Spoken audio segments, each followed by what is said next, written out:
sont toujours à la recherche du criminel. Et d'après Scotland Yard, le crime a eu lieu vers le 24 Culver Street à Paddington. La victime est une certaine Maureen Lyon. Les policiers chargés de l'enquête recherchent un homme qui a été aperçu dans les parages et qui portait un manteau sombre, une écharpe de couleur claire et un feutre mou. Si vous prenez le volant ce soir, attention aux routes verglacées. Les fortes chutes de neige devraient se... Madame Barlow! Madame Barlow!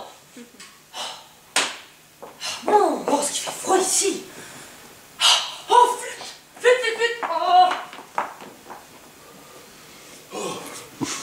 Oh, je suis gelé! Molly! Molly, Molly! Tiens, un ticket de bus londonien. Molly! Enfin, Molly, ma chère femme, où es-tu?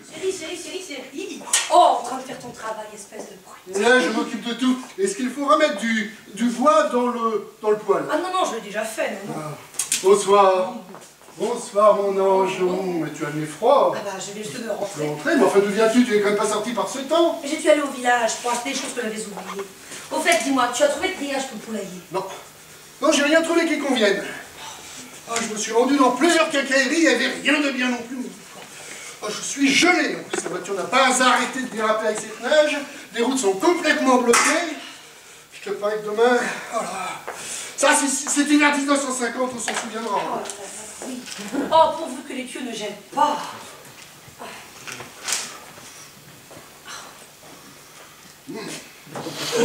Il faut que nous montions le chauffage à fond. Ouais, pas terrible, hein. Eh bien, j'aimerais bien qu'ils nous livrent le charbon, on n'a plus beaucoup, hein. J'aimerais vraiment que tout marche bien dès le début. La première impression est tellement importante. Est-ce que tout est prêt? Personne n'est encore arrivé. Oh non, grâce au ciel, tout est en ordre. Ah, la femme de ménage, oui. Madame Barlow est déjà partie. Elle a dû voir pour de la neige. Quelle plaît, ces femmes de ménage, elles te laissent tout sur les bras, hein. Au moment où on n'a plus besoin d'elles. Et à toi aussi, hein. Nous sommes associés, ne l'oublie pas. Tant que tu me demandes pas de cuisiner. Oh non, ça c'est mon rayon. De toute façon, nous avons des tas de conserves, au cas où nous soyons bloqués par la neige. Gilles, tu crois que ça a marché? Bon, enfin, Molly,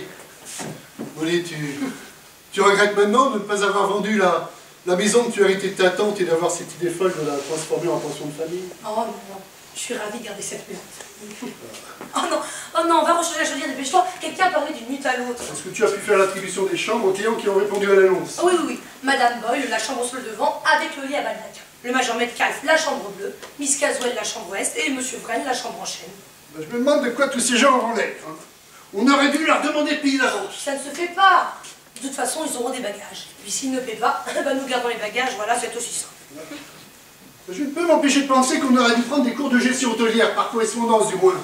Si leurs bagages ne contiennent que des briques enveloppées dans du papier journal, on aurait l'air de quoi? Mais ils ont tous d'excellentes adresses. Oui, bah comme les domestiques, là, qui ont des fausses références, hein. Certains d'entre eux sont peut-être des criminels recherchés par la police, hein. Peu importe ce qu'ils sont.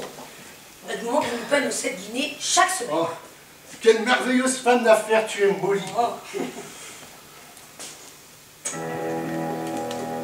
Nous sont toujours à la recherche du criminel. Et d'après Scotland Yard, le crime a eu lieu vers le 24 Culver Street à Paddington. La victime est une certaine Maureen Lyon. Les policiers chargés de l'enquête recherchent un homme qui a été aperçu dans les parages et qui portait un manteau sombre, une écharpe de couleur claire et un feutre mou. Si vous prenez le volant ce soir, attention aux routes verglacées. Les fortes chutes de neige devraient se poursuivre. Il va geler un peu partout dans le pays.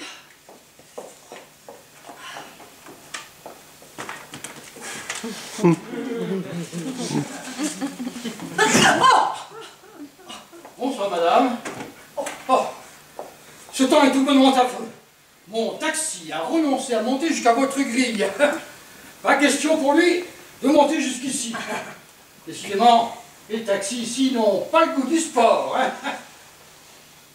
Madame Ralston, sans doute. Enchanté, je suis Monsieur Vren.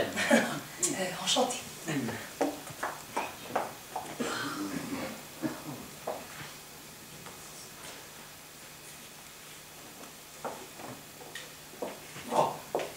Eh bien, vous avez vu que vous n'êtes pas du tout tel que je vous imaginais. je vous voyais en veuve de général de l'armée des Indes à la retraite, complètement revêche. Oui, genre femme de colon autoritaire, avec une maison ressemblant à un souk rempli de bibelots. Et voilà que c'est merveilleux, tout à fait merveilleux. Un teint éclatant, des proportions admirables. Mais celui-là est faux. Ce meuble est faux. Ah. Mais cette petite table est d'époque. Ah, mais je sens que je vais adorer cet endroit. Avez-vous des fleurs artificielles ou des oiseaux de paradis? Non, malheureusement, non. Dommage, mon dommage. Et une commode. Avez-vous une commode? Oui, une de ces belles commodes en acajou rouge foncé, avec de gros fruits sculptés dans la masse. Oh oui, nous avons une de la salle à manger, oui. Oui, c'est par là? Oui. Oui, il faut absolument que je la voie. Allons-y, allons-y.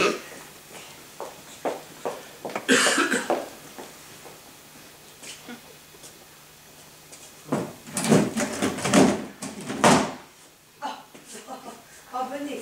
Ah, venez. Veuillez donc vous réchauffer, venez. Oh. Allez, parfait, absolument parfait. Une respectabilité à toute épreuve. Mais pourquoi, diable, n'avez-vous pas gardé la grande table centrale en acajou? Ces petites tables gâchent tout. Nous avons pensé que cela plairait à nos pensionnaires. Ah, voici mon mari. Enchanté, quel temps épouvantable, hein? Oh, mais on se croirait à l'époque de Dickens, hein? Ah, puis à propos des petites tables, vous avez tout à fait raison. Je me suis laissé emporter par mon goût de l'ancien.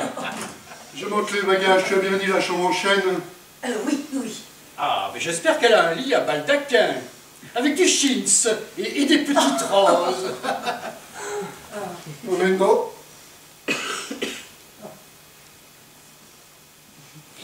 Je crois que votre mari ne m'aime pas beaucoup.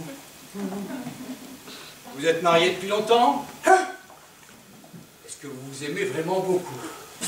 Cela fait juste un an que nous sommes mariés. Venez, je vais vous montrer votre chambre. Excusez-moi, moi j'aime bien tout savoir sur les gens. Je trouve qu'ils sont tous très intéressants. Pas vous? Eh bien, je suppose que certains le sont et d'autres pas du tout. Ah, mais je ne suis pas d'accord. Je trouve qu'ils sont tous très intéressants et on ne sait jamais vraiment qui ils sont ni à quoi ils pensent. Ainsi, vous ne savez pas à quoi moi je pense en ce moment. Pas du tout, en effet. Une cigarette? Non, merci.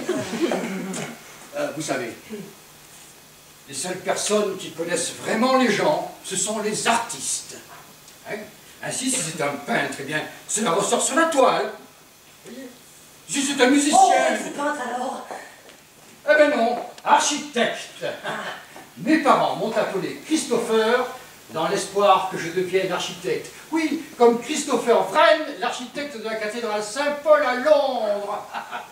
Oh, ce ne sont pas les plaisanteries sur la cathédrale qui m'ont manqué. Mais qui sait, rira bien. Qui rira le dernier? Les HLM préfabriqués de Christopher Wren entreront peut-être un jour dans l'histoire. Ah oui. Je sens que j'ai beaucoup aimé votre maison, sur votre femme est vraiment très sympathique. Ah oui. Vraiment très belle. Oh, je vous en prie. Voilà qui est bien typique d'une anglaise. Les compliments les gênent toujours. Ah, mais les femmes françaises prennent les compliments comme quelque chose de tout à fait normal. Mais les femmes anglaises ont leur féminité réprimée par leur mari. Oui, les maris anglais sont vraiment des Russes. Oh, venez, je vais vous montrer votre chambre, venez. Oui, après vous. Après, pourras-tu remettre du charbon dans le chauffe-eau?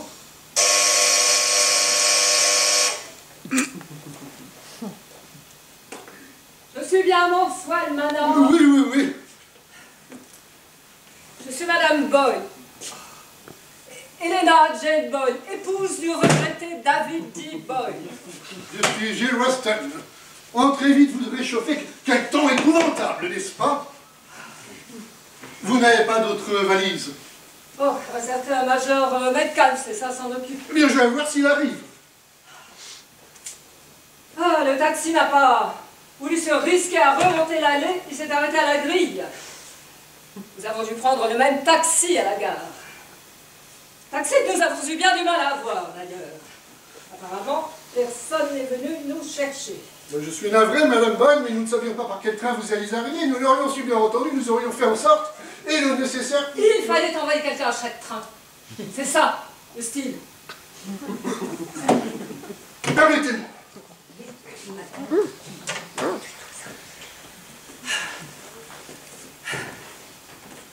Permettez-moi de vous débarrasser de votre manteau. Ah!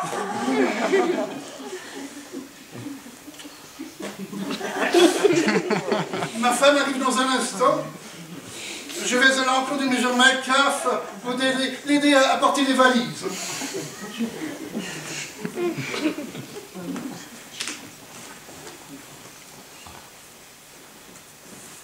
Vous auriez tout de même pu faire dégager la neige dans l'allée. Oh, vraiment des symboles. Sans gêne. Ah, excusez-moi.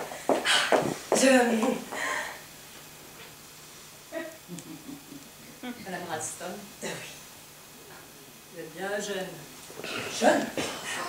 Pour tenir un établissement de ce genre, vous ne devez guère avoir d'expérience. Il y a un début à tout, n'est-ce pas? Je vois. Autrement dit, parfaitement inexpérimenté. Il y a une maison. J'espère que les murs ne sont pas moisis. Ah, mais pas du tout. La plupart des gens ne savent même pas qu'il y a de la moisissure. Jusqu'au moment où il est trop tard pour faire quelque chose et la maison s'écroule. Cette maison est en parfait état maintenant. Un coup de peinture ne lui ferait pas de mal. Et puis, C'est par ici, major. vous savez qu'il y a sûrement des termites dans ce bois. Molly, mon épouse. Madame, c'est vraiment le blizzard dehors. Vous avez dit bizarre. J'ai cru à un certain moment qu'il vaudrait mieux renoncer. Oh, pardonnez-moi. Si ça continue comme ça, nous aurons 1,50 m à 2 mètres de beige demain matin. Rien vu de tel depuis 20 ans. Je monte les valises, tu as bien dit la chambre bleue et la chambre rose. Ah non. Finalement, j'ai mis Monsieur Vren dans la chambre rose. Oh, il a tellement aimé le lit à Baldaquin. Et donc Madame Boyle, la chambre en chêne, et le major Metcalf, la chambre bleue. Major, À vos corps.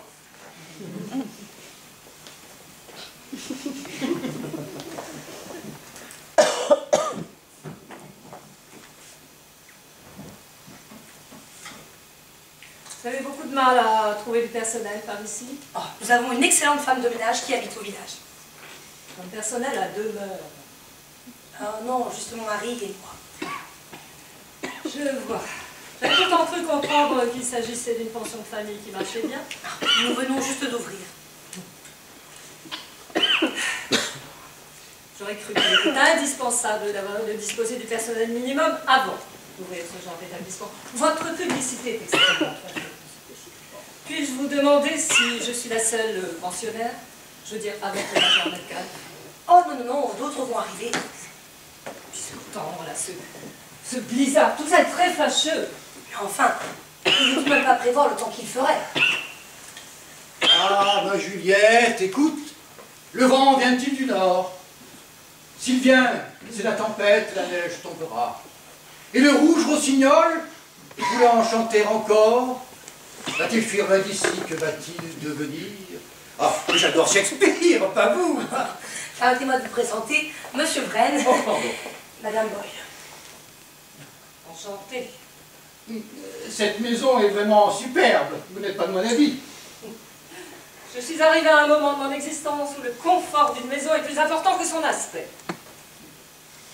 Si j'avais su que ce n'était pas votre souci de tous les instants, je ne serais pas venue dans cette maison. Madame Boyle, vous n'êtes pas obligée de rester si vous n'êtes pas satisfaite. En effet, il me semble que je ne devrais pas. S'il y a un malentendu, Madame Boyle, il serait peut-être préférable que vous alliez voir ailleurs. Je pourrais faire appeler le taxi pour qu'il revienne vous chercher. Les routes ne sont pas encore complètement bloquées, vous savez. Puis vous savez, nous avons eu tellement de demandes que nous pourrions très bien relouer votre chambre à d'autres. De toute façon, nous augmentons les tarifs le mois prochain. Madame Ralston, vous pourriez peut-être me montrer ma chambre. Mais certainement, Madame, oui.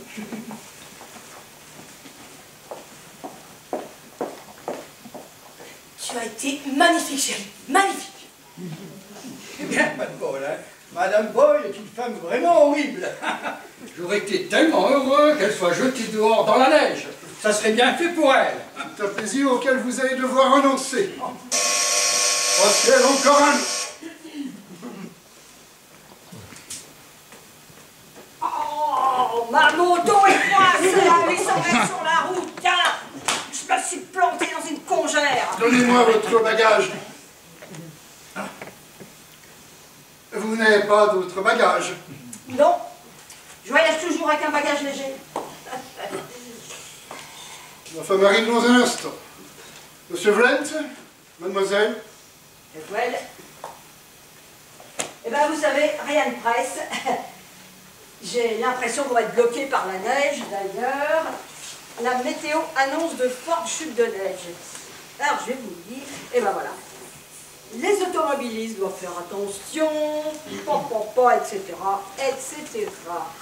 Eh bien, j'espère que vous avez prévu assez de provisions. Mais ma femme est une excellente intendante. De toute façon, nous pouvons très bien manger nos poulets. Avant de commencer à se manger les uns les autres. Bon, alors, quelles sont donc les nouvelles à part le temps? Eh ben, c'est la crise politique habituelle. Oh, un crime assez sanguinaire. Ah, un crime? Mais j'adore les crimes. Eh ben, tenez. Eh bien, la police pense qu'elle a été commise par un maniaque. Une femme étranglée près de Paddington. Ha! C'est encore un maniaque sexuel. Oui, mais ils ne disent pas grand-chose. En effet, la police recherche un individu qui a été aperçu dans les parages de Culver Street au moment du crime. Taille moyenne, écharpe de couleur claire, manteau sombre et un feutre mou. La police a fait diffuser des messages de recherche à la radio toute la journée. Eh ben, c'est très utile, cette description. Et ça ressemble à n'importe qui, vous ne trouvez pas? Oui, vous avez raison. Et qui est la femme qui était assassinée? Alors, une certaine Madame Lyon, Maureen Lyon. Jeune ou vieille? Oh, ça, ils ne le disent pas. Enfin, en tout cas, il n'y a pas eu de cambriolage. Je vous l'ai dit, c'est un maniaque sexuel. Molly, mon épouse. Enchanté. Oh, quelle horrible journée. Voulez-vous voir votre chambre? Si vous avez envie de prendre un bain, l'eau est chaude. Eh ben tiens, j'en ai bien envie. Passez au temps. Allez, je vous suis. Ma petite écharpe. Et on y va.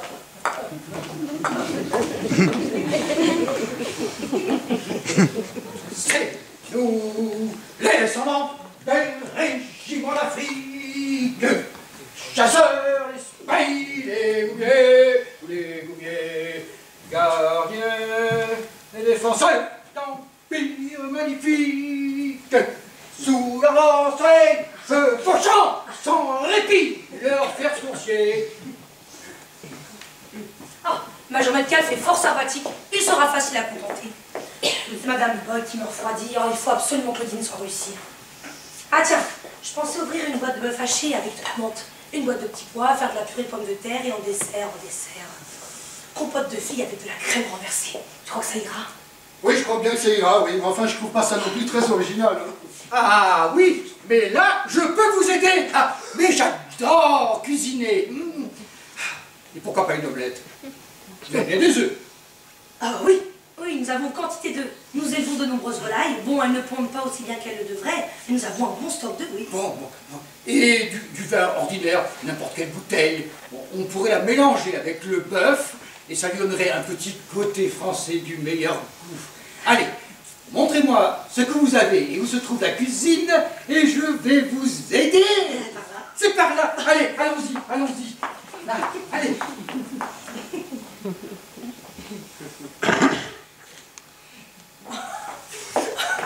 Ah, si tu voyais comme il est mignon. Il a mis un tablier et il est en train de tout préparer. Il m'a dit de le laisser faire et de ne pas revenir avant au moins une demi-heure. Ah, tu sais quoi? Si nos pensionnaires ont envie de faire la cuisine, ça nous évitera pas mal d'ennuis. Hein. Dis-moi, Molly, pourquoi tu lui as donné la meilleure chambre? Enfin, mais je te l'ai dit, il a aimé le lit à baldaquin. Il a aimé le lit à baldaquin. Quel crétin. Oh, Gilles. Mais j'ai rien à faire, moi, avec ce genre de type. On voit bien que c'est pas toi qui a porté sa valise. Hein. Pourquoi? Il y avait des briques à l'intérieur? Au contraire, elle était légère comme une plume. Si tu veux mon avis, c'est encore un de ces personnages-là qui pense qu'à filouter les hôteliers. Non, je crois pas. Et puis tu sais, ben je l'aime bien. Alors, et Miss Caswell, qu'en penses-tu? Une femme affreuse. Si tant est que ce soit une femme. C'est quand même pas possible que tous nos pensionnaires soient ou désagréables ou bizarres. Oh, et le Major Metcalf, qu'en penses-tu? Il boit. Tu crois? Non. Non, mais enfin, je suis particulièrement déçu. Hein. Enfin, on a qu'à maintenant qu'ils sont tous arrivés, Oh, non? oh là là, oui. Enfin, mais qui soit la petite bien-être? Probablement. L'assassin de Kansas Street! Oh, t'es pas drôle. Oh, oh, oh. Mais pardon, je suis... Vous êtes à la pension de famille Maxwell Manor. Vous allez demander où j'étais. Merci. Une pension de famille. Quelle chance incroyable. Et une servante hôtesse. Ma Rolls-Royce a capoté dans une causette. Cette Inès est aveuglante. Et je ne sais pas où je me trouve.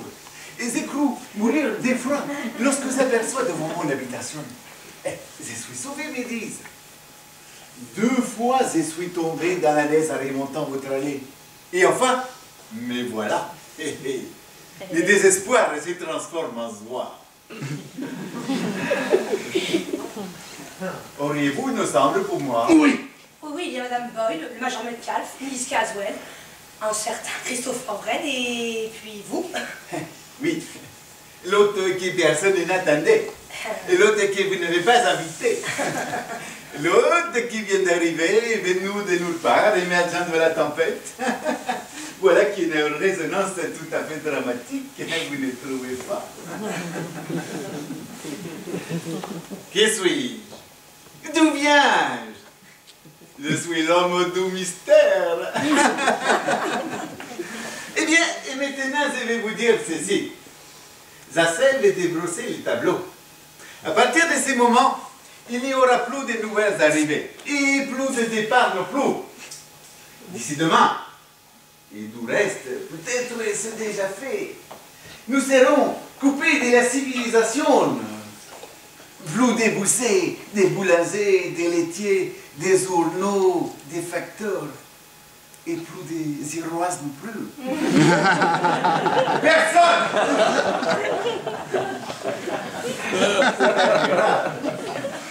Tout à fait admirable. Cela ne pouvait pas mieux me convenir.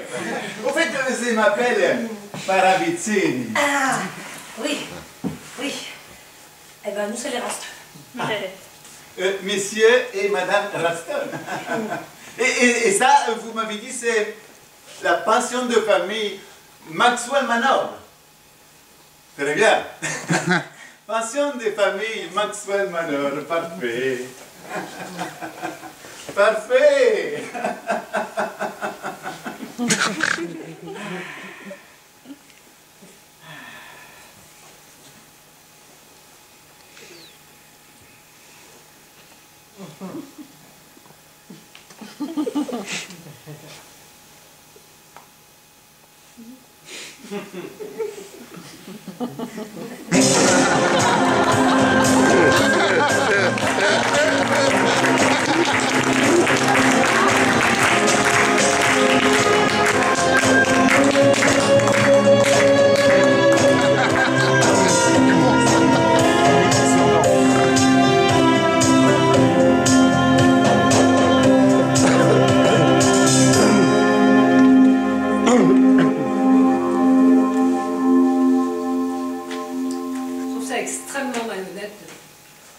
Je trouve ça extrêmement malhonnête de la part de ne pas avoir dit qu'il venait juste d'ouvrir cette pension. Oh, il faut un début à Pou. Le petit déjeuner était excellent, le café bon, marmelade, hareng enrhumé, œufs brouillés fusés à point, le tout très gentiment servi. Cette jeune femme fait Pou elle-même. Du travail d'amateur. Il devrait y avoir du personnel pour ça. Le déjeuner aussi était excellent. Du corned beef. Oui, mais du carré de vif au vin bouge. Madame Raston nous a promis un raté en croûte pour ce soir. Le poil qui n'est même pas chaud, non. Il faut absolument que je la dise. Les lits sont très confortables. Le mien en tout va. J'espère que le vôtre l'est aussi. Bon, insuffisant. Tout à fait insuffisant. Donc, d'après la publicité, j'avais une impression tout à fait différente de ce que cet endroit pouvait être. Un confortable salon d'écriture, un endroit beaucoup plus vaste, et surtout mieux aménagé. Le bonheur des vieilles roupies, quoi. Ah bon? C'est-à-dire rien. Je vois très bien ce que vous voulez dire. En tout cas, moi, je ne resterai pas longtemps ici. Eh bien, moi également. Je ne pense pas que vous resterez longtemps.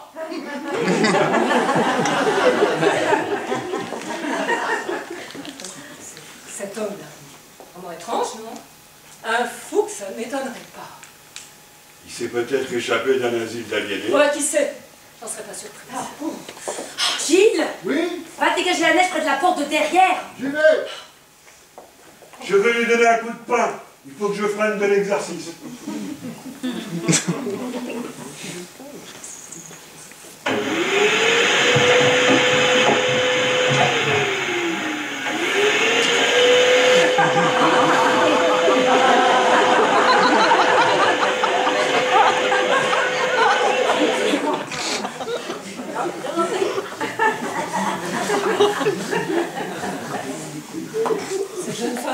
Cette jeune femme est vraiment incroyable. Traverser le salon avec son aspirateur. Il n'y a donc pas d'escalier de service? Aussi un très bel escalier de service, très pratique. Alors, En cas d'incendie. pourquoi ne le prend-elle pas? Non, tout ça est fait sans style, du travail d'amateur. Il devrait y avoir le personnel nécessaire. Ah, ben c'est pas facile d'en trouver, hein, de nos jours. En effet. Visiblement, les classes inférieures n'ont aucune notion de leur responsabilité. Oh là là, les pauvres classes inférieures, elles veulent leur part du gâteau. Allez, voilà. Très socialiste. Non, je m'intéresse pas à la politique, je vis à l'étranger. Je me suis organisée pour ne faire ni le ménage, ni la cuisine. Comme je suppose, la plupart des gens doivent le faire dans ce pays. Oh, ce pays. Ce pays est malheureusement sur le déclin. Rien n'est plus comme avant. L'an dernier, j'ai vendu ma maison. Tout était trop difficile. Ah oui, bah ça, les hôtels et les pensions de famille, c'est bien plus commode. Ils apportent la solution à certains problèmes, assurément.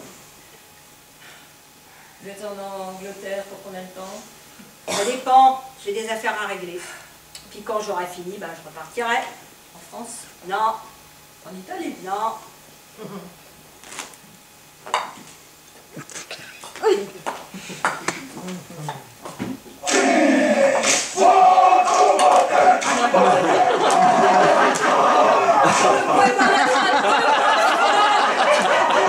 La radio nous gêne.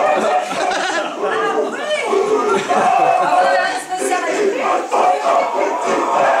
ma musique préférée. Allez, dans le salon. Ah non, il fait plus chaud ici. Ah oui, il fait plus chaud ici.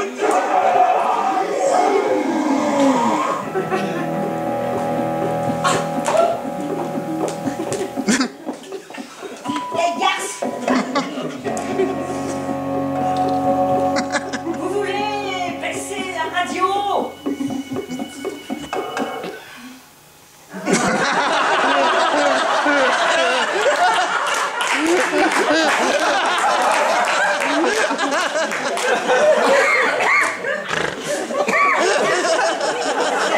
Bien rempli sa mission.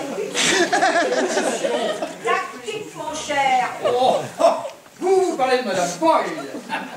Eh ben oui, elle avait pris mes leur fauteuil, et ben maintenant, c'est moi qui l'ai. Vous l'avez viré. Ah, mais je suis content, je suis très content. Ah, je ne l'aime vraiment pas.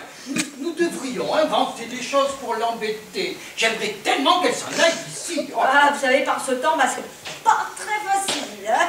Et quand la neige fondra, enfin. Ah, quand la neige fondra, il sera passé bien des choses. Oui, c'est vrai, c'est vrai. Ah, c'est beau la neige, vous ne trouvez pas? Si calme et pure, elle fait oublier les choses. Ah non, moi, ne fait rien oublier. Eh bien, quelle violence dans votre voix.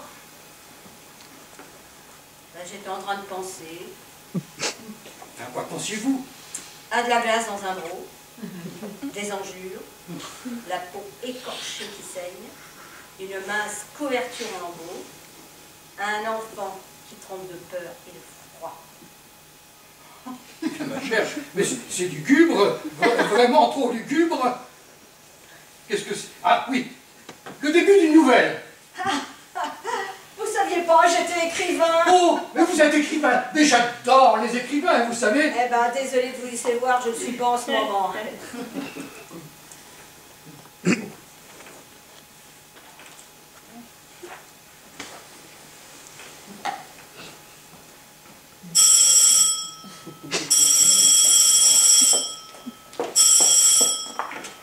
Oui, oui, c'est bien la pension de famille Monkswell maintenant. Pardon? Ah non, je regrette, monsieur Raston ne peut pas venir au téléphone. Oui, Mme Raston a pareil. Enfin, mais qui êtes-vous? Le commissaire de Berkshire? Oh, oui, monsieur le commissaire, mais il neige. Ah oui, ah, nous sommes bloqués par la neige, complètement bloqués. Enfin, mais les routes sont impraticables. Mais il n'arrivera jamais jusqu'ici, je vous dis, nous sommes bloqués par la neige. Oui, d'accord, oui. Oui, très bien, compris. Sophie, tu sais où je pourrais trouver une autre pelle? La police vient d'appeler. Des ennuis avec la police. Vous avez dû servir de l'alcool sans licence. Il n'arrivera jamais jusqu'ici. C'est ce que je leur ai dit. Ils avaient l'air parfaitement sûrs qu'ils le pourraient. Je suis stupide, même une jeep ne passerait pas. En fait, de quoi s'agit-il? C'est ce que j'ai demandé, mais il n'a rien voulu me dire. Qu'est-ce qu'on a pu faire? Est-ce que j'ai pensé à payer la redevance de la radio? Et oui, le reçu dans le buffet de la cuisine. Ça a probablement à voir avec le fait d'avoir ouvert cette pension de famille. Je suis sûr qu'on a oublié un quelconque règlement d'un quelconque ministère ou administration. C'est quasiment inévitable hein, de nos jours. Oh mon chéri, si seulement on n'était pas lancé dans cette entreprise. Enfin, regarde, tout le monde est de mauvaise humeur. Et puis avec cette neige, nous allons épuiser notre stock de boîtes de conserve. Oh. Courage! Mais courage, ma chérie! Tu sais, maintenant, tout va marcher comme sur des roulettes. Mais tu sais que si on réfléchit bien, ça doit être passablement grave et même librement urgent. Ils envoient un inspecteur de police malgré la neige. Monsieur Raston, vous savez que le radiateur de la bibliothèque est en train de se C'est une bonne, bonne, mais nous sommes à quoi? Je fais 7 guinées par semaine. Vous m'entendez bien, 7 guinées. Je n'ai pas l'intention d'être gelée. Je vais remettre du bois dans le poêle.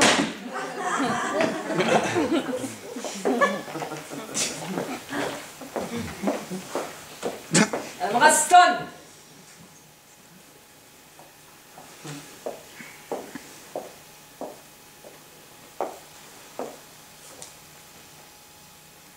Cet homme-là, qui est ici, vraiment étrange, non? Je sais pas, ses manières, ses cravates. Et puis, je me demande s'il lui arrive de passer un peigne dans ses cheveux. C'est un architecte extrêmement brillant.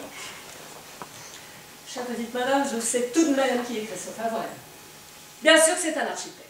C'est lui qui a bâti la cathédrale Saint-Paul à Londres. Mais non, moi je parle de ce Vrency. Il s'appelle Christopher. En fait, ses parents lui ont donné ce prénom dans l'espoir qu'il devienne architecte et il l'est. Enfin, il le sera très bientôt. Non, non, il l'est. L'histoire me paraît bien louche. À votre place, je ferai une petite enquête à son sujet. C'est vrai que savez-vous de lui, au juste? Après autant que j'en sais sur vous, Madame Boyle. C'est-à-dire que tous deux, vous me payez 7 guinées par semaine. C'est tout ce dont j'ai besoin de savoir, vous ne croyez pas? Que j'aime mes clients ou que je ne les aime pas, c'est mon problème. Vous n'avez aucun style. Hein? Vous êtes jeune, inexpérimenté, vous devriez être contente de recevoir les conseils de quelqu'un qui en sait plus que vous. Et qui connaît les usages du monde. Et puis, cet étranger, là, c'est parrain, quelque chose. Qui est-ce? Vous n'attendiez pas, il me semble. Madame Boyle, la loi interdit de refuser les clients. Oh, mais vous devriez savoir ça, vous qui avez l'habitude des usages du monde. Et des lois. Pourquoi dites-vous ça? Il me semble que vous avez été dans la magistrature. Juge, me semble-t-il. Bon, tout ce que je dis, c'est que ce parrain me paraît vraiment... Attention, sœur madame, quand on parle du loup, Je ne vous ai pas entendu. je suis entré sur la pointe des pieds, à pas des loups comme ceci. Personne ne m'entend jamais quand je ne veut pas qu'on m'entende. Et je trouve cela très amusant. Ah non. Eh bien, moi, pas. Bon. Je vais bien finir, je vais voir s'il fait plus chaud ailleurs.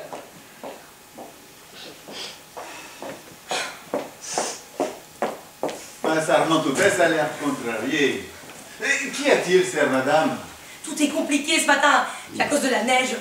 Eh oui. Et la neige est compliquée beaucoup les choses. Ou alors, elle est facile. Oui, elle est facilitée beaucoup. Que voulez-vous dire?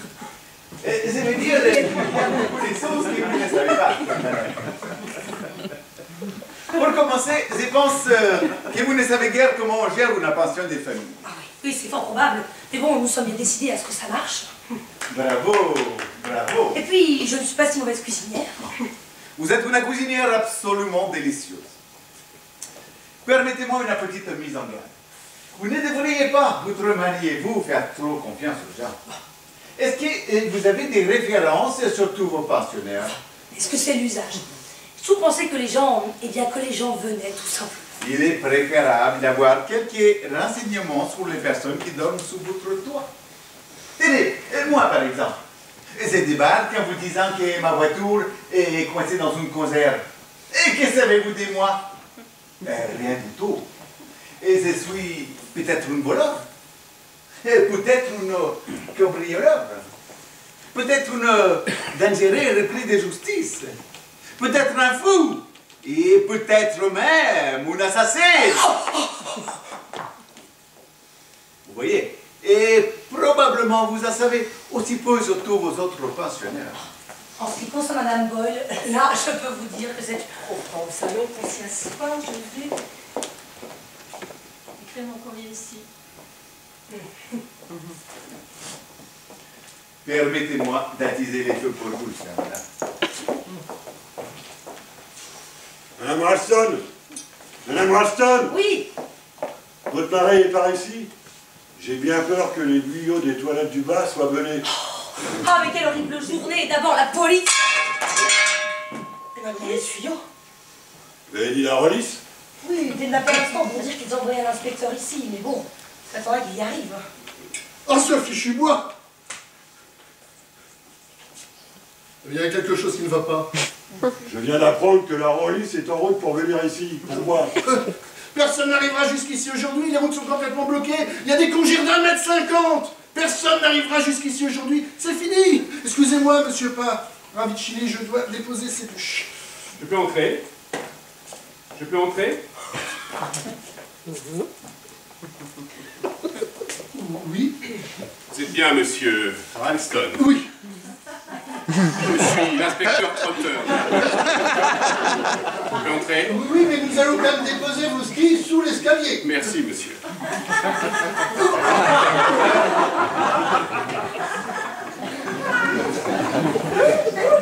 Effrayant, incroyable. De nos jours, on paie la police pour s'adonner aux joies des sports d'hiver. Mais pourquoi avez-vous appelé la police? Et enfin, je n'ai pas appelé.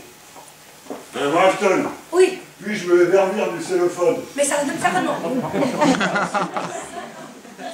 Enfin, moi je trouve cet inspecteur très séduisant. Je trouve toujours tous les policiers très séduisants. Dans le crâne, enfin, ça se voit au premier coup d'œil. Oh non, quelle époque. Allô? Allô? Allô? Madame Ralston? Ce cellophane ne marche pas, il est poupé. Il marchait très bien il y a une demi-heure. Je suppose que c'est à cause du poids de la belge sur la pigne. Comme c'est comparé. Je dois absolument téléphoner. Bon, alors nous sommes coupés du monde, complètement coupés du monde. Oh, attention, voilà le famille qui revient. Je vous présente l'inspecteur Trotter.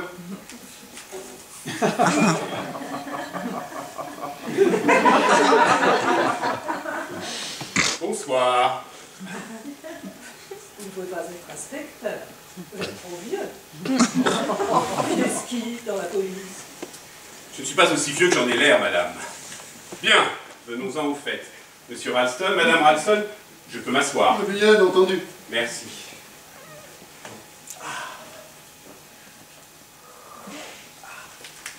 Bon, c'est la barrette des chanceux.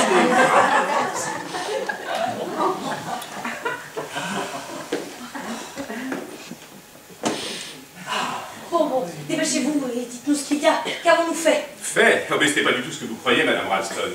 C'est même tout à fait autre chose. Je viens plutôt ici pour vous protéger. Protection policière? C'est à propos de madame Lyon. Madame Maureen Lyon du 24 Culver Street à Londres qui a été assassinée hier, le 15. Mais vous avez peut-être entendu parler de cette affaire. Oui, j'ai entendu à la radio, la femme qui a été étranglée. C'est cela même. Alors la première chose que je voudrais vous demander, c'est si vous connaissiez cette Madame Lyon. Jamais entendu parler. Vous ne l'avez peut-être pas connue sous le nom de Lyon, ça n'était pas son vrai nom. Elle avait un casier judiciaire et ses empreintes étaient fichées, ce qui nous a permis de l'identifier sans difficulté. Elle s'appelait Maureen Stanning. Son mari était le fermier John Stanning, qui habitait la ferme de Longridge, un de vos voisins. La ferme de Longridge, ce n'est pas là qu'il y a eu l'affaire des enfants? Oui, c'est bien ça. L'affaire de la ferme de Longridge. Elle avait 3 enfants. Exact, mademoiselle. Les enfants Corrigan. 2 garçons et une fille. On les avait confiés au juge car ils avaient grand besoin qu'on s'occupe d'eux et qu'on les protège.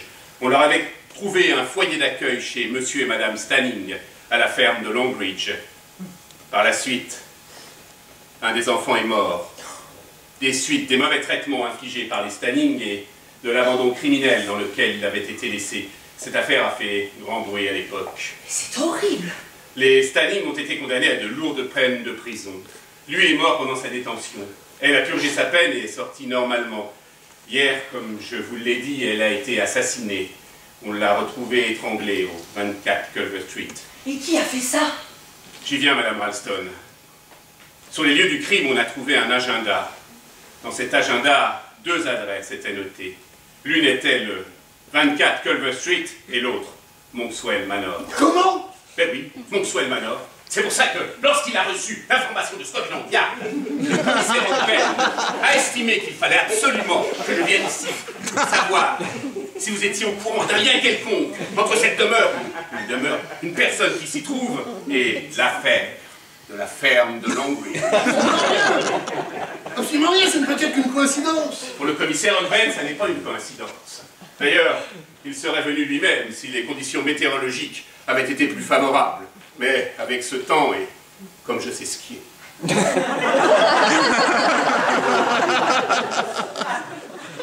Il m'a envoyé ici, avec pour consigne d'obtenir tous les détails sur chacun des occupants, puis de lui faire mon rapport par téléphone et de prendre les mesures que j'estimerais nécessaires pour assurer la sécurité de la maison.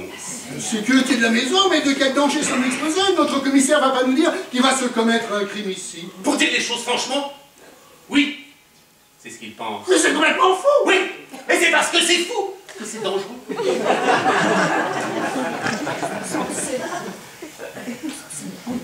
Moi, je trouve ça très intéressant. Poursuivez. Monsieur l'inspecteur, y a-t-il quelque chose que vous ne nous ayez pas dit? Oui, Madame Ralston. Dans l'agenda, sous les 2 adresses, on avait écrit 3 souris aveugles. Et sur le corps de la victime, on a trouvé une feuille de papier sur laquelle était écrit « Voici la première ». Sous ces mots, 3 petites souris étaient dessinées et une mesure de musique. Vous connaissez cette chanson, c'est l'air de 3 souris aveugles. Oui, oui. Oh, oui. Si, C'est horrible.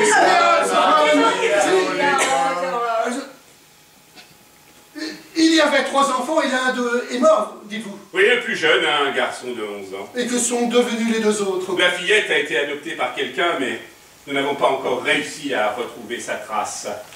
L'aîné des garçons doit avoir dans les 43 ou 45 ans. Il a déserté l'armée et on n'a plus entendu parler de lui. D'après le psychologue militaire, il était schizophrène, c'est-à-dire un peu dérangé.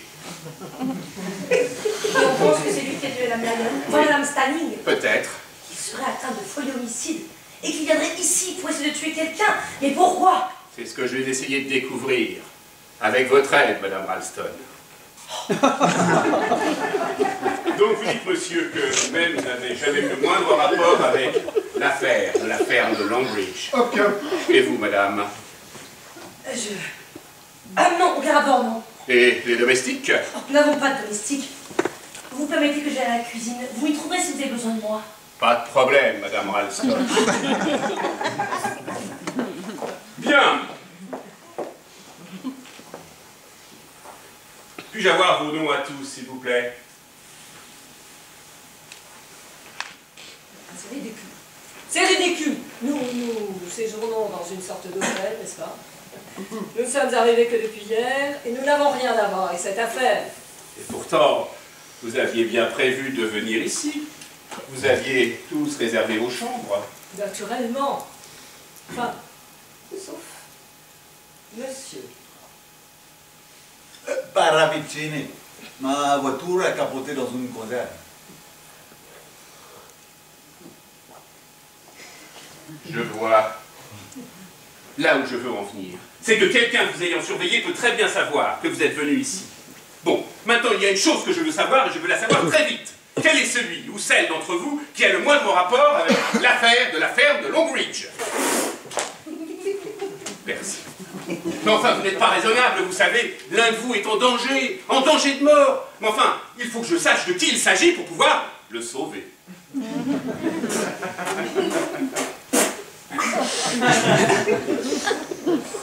Très bien.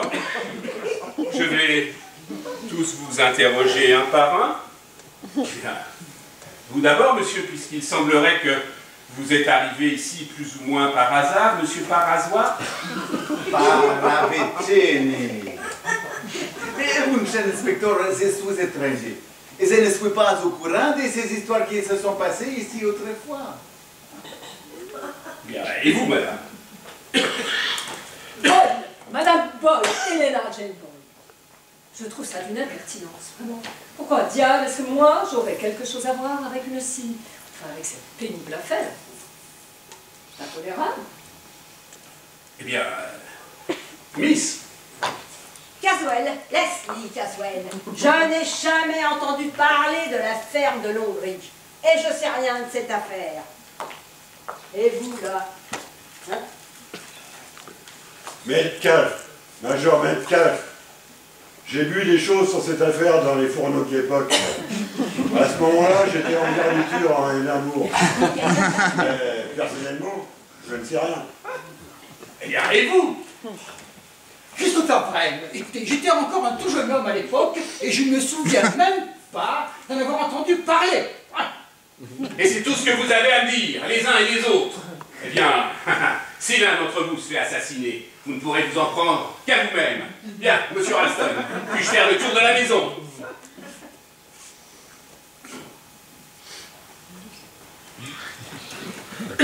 Enfin, c'est passionnant, hein, toute cette affaire, vous ne trouvez pas? Comment ces trois petites souris aveugles? Comment c'est déjà cette air? Hein? Free Pine Mice. Arrêtez, monsieur Wren. Arrêtez. Enfin, Madame Boyle, cette air qui est une signature, la signature de l'assassin. Mais vous pensez bien à quel point ça doit l'exciter, enfin. Oh, quel fatras mélodramatique, j'en crois pas un mot. Ah, imaginez, Madame Boyle, que je me glisse derrière vous et que vous sentiez mes mains sur votre cou. Là! Arrêtez son idiot! Stupide et macabre! Cet homme se comportait d'une manière tout à fait anormale. Je dirais même plus extravagante. En tout cas, inqualifiable. Où est Gilles? Ah ben, il fait le tour du propriétaire avec le policier. Les jeunes gens d'aujourd'hui ont l'air d'avoir les nerfs à fleur de peau. Ça leur passera avec le vent. Est-ce que je suis nerveuse, moi? Oui, vous êtes nerveuse, chère madame. Il me semble qu'à l'époque de l'affaire des enfants, c'est vous qui étiez le juge. En fait, c'est vous qui êtes responsable de l'envoi de ces 3 enfants à la ferme de Longridge. Je ne peux tout de même pas être tenu pour responsable. Nous avions les rapports des assistantes sociales.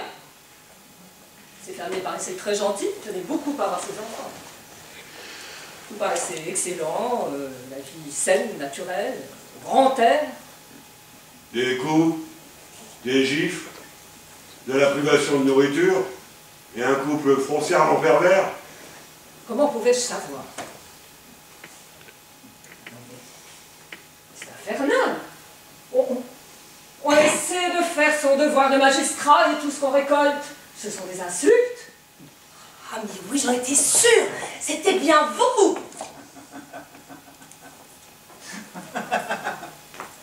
Pardonnez-moi, mais moi qui suis étranger, Je trouve tout cela extrêmement drôle. C'est m'amuse énormément. Sympathique. D'où arrivait-il hier soir? Je ne sais pas. Il a l'air d'un trafiquant de marché noir. Et puis, il se maquille. Le rouge à joues, la poudre. C'est répugnant. Bien. On va manquer de bois. Je vais en percher. Il est presque nuit, il n'est que 4 heures. Qu'est-ce que j'ai bien pu faire de mon stylo? Ah, ce petit air est vraiment affreux. Oh. Mais il vous rappelle peut-être votre enfance. Une enfance malheureuse. Oh, j'étais très heureuse quand j'étais enfant, pas vous? Moi non. Mais tout ça, c'était il y a longtemps. L'enfance, on surmonte. Ou peut-être pas. Les psychologues disent que ce qui se passe dans l'enfance compte plus que tout le reste. Vous êtes tous des fumistes. Oh là là. J'ai que faire des psychologues, des psy. Ah, à vrai dire, je n'ai plus affaire à eux. Hein. Eh ben, tant mieux pour vous, parce que tout ça, c'est de la blague. La vie, c'est ce qu'on en fait. Aller de l'avant, jamais regarder en arrière. C'est une question de volonté. Et je sais de quoi je parle. Je suppose que vous avez raison, oui. Mais il se passe parfois bien des choses qui vous obligent à vous souvenir. Vous ne devez pas y céder. Tournez-leur le dos. Aucune chose du passé ne peut me toucher. Sauf si je le désire. Bon, tout va bien là-haut. Cette porte donne sur la salle à manger. Oh, vous ne pourriez pas fermer cette porte? Ah, je suis vraiment désolé, madame, mais il faut que je repère la topographie des lieux. Enfin, Molly, que signifie tout ça? Je ne sais pas. Bon, j'ai fait le tour de la maison, il n'y a rien de suspect. Nous sommes maintenant parfaitement en sécurité. Grâce à la neige, tant qu'elle n'a pas fondu, personne ne peut arriver jusqu'ici.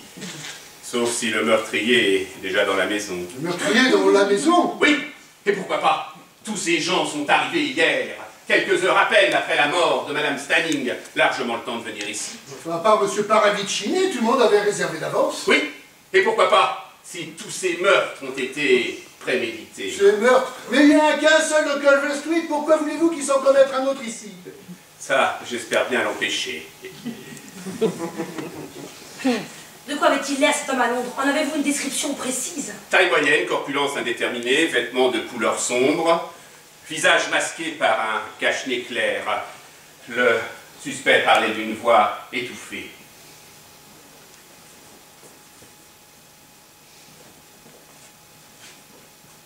En ce moment, il y a 3 manteaux de couleur sombre accrochés dans l'entrée. Et l'un de ces manteaux est le vôtre, monsieur Ralston. Et il y a 3 chapeaux de feutre mou. Ce qui me préoccupe, voyez-vous, c'est le téléphone. Il a été coupé.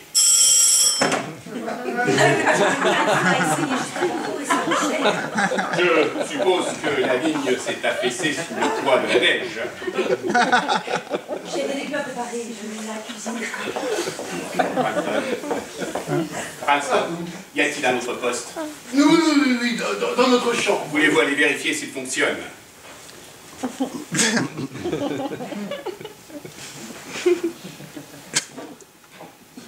Cette porte ouverte encore.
Je l'aurai. Ah, mais quel bruit! Pourquoi une petite lumière ici?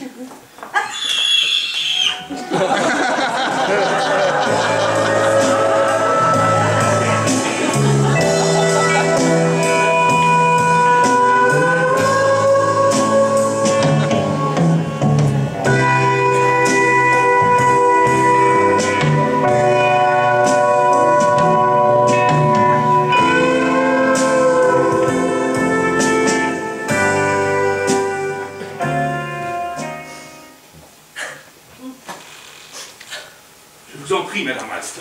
Essayez de réfléchir, de réfléchir. J'ai l'esprit complètement paralysé. Madame Boyle venait d'être assassinée au moment où vous l'avez découverte.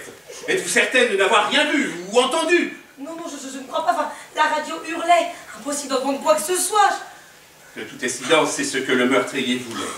Bon, si l'assassin est sorti par là, il a très bien pu vous entendre venir de la cuisine et s'éclipser dans la salle à manger ou par l'escalier de service. Il me semble, mais ce n'est pas une certitude, enfin avoir entendu une porte grincer et se refermer. Juste au moment où je sortais de la cuisine, Quelle porte, Madame Ralston? Réfléchissez.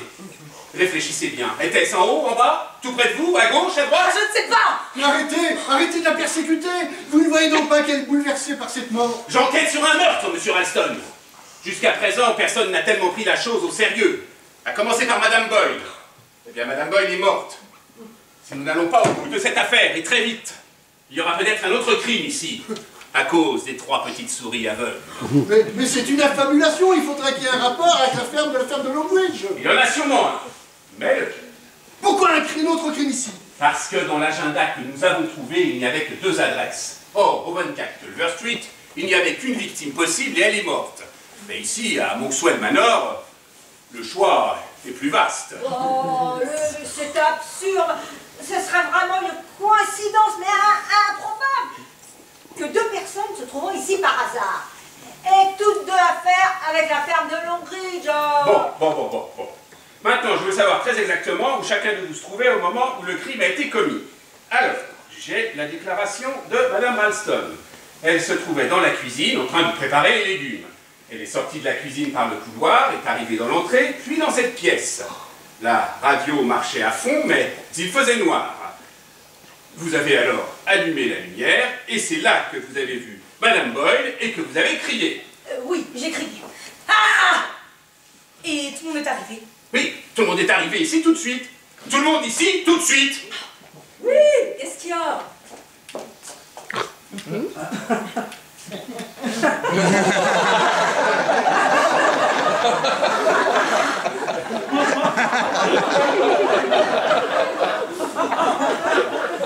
Tous venant d'endroits différents, et tous arrivant à peu près en même temps.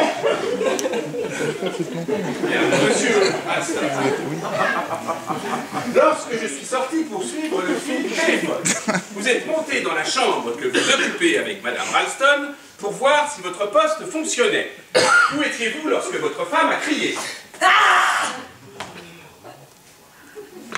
Et j'étais toujours dans la chambre dont le téléphone ne marchait toujours pas. Je me suis rendu à la fenêtre pour voir si les fils avaient été coupés, j'ai rien pu voir.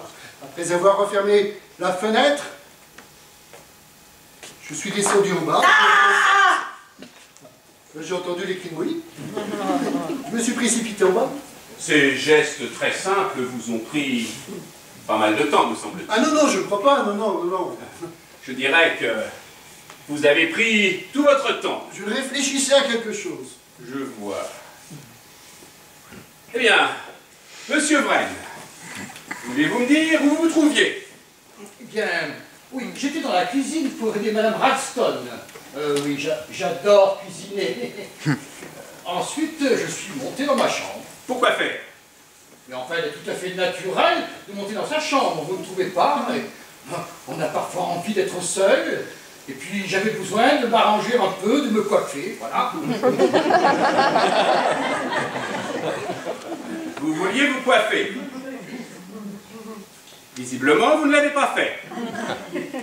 Quoi qu'il en soit, j'étais dans ma chambre. Et vous avez entendu Madame Ralston crier? Oui. Et vous êtes descendu? Oui.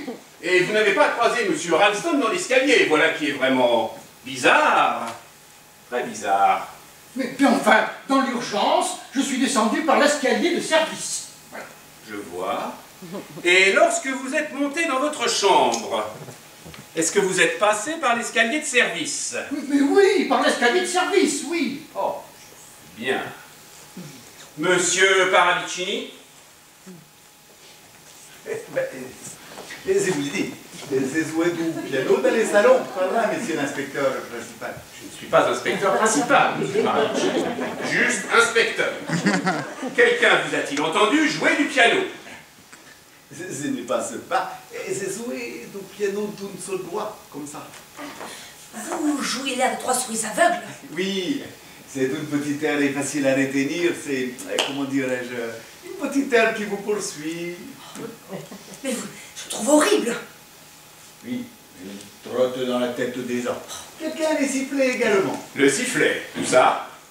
Et je ne sais pas, peut-être dans l'entrée, peut-être dans l'escalier, peut-être même en haut dans la chambre. Qui a sifflé 3 souris aveugles? Vous avez inventé ça de toutes pièces, monsieur Paravicini? Mais pas du tout, monsieur l'inspecteur principal. Je vous demande pardon, monsieur l'inspecteur principal, je ne me permettrai pas une chose pareille, monsieur l'inspecteur. Bon, allez, poursuivez. Je vous l'ai dit, j'ai joué du piano dans les salons par là, monsieur l'inspecteur principal.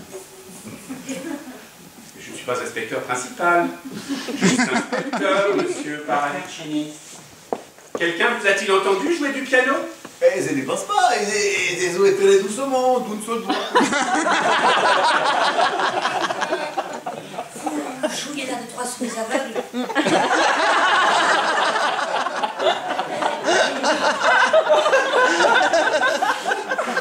Oui. C'est une petite air facile à dire.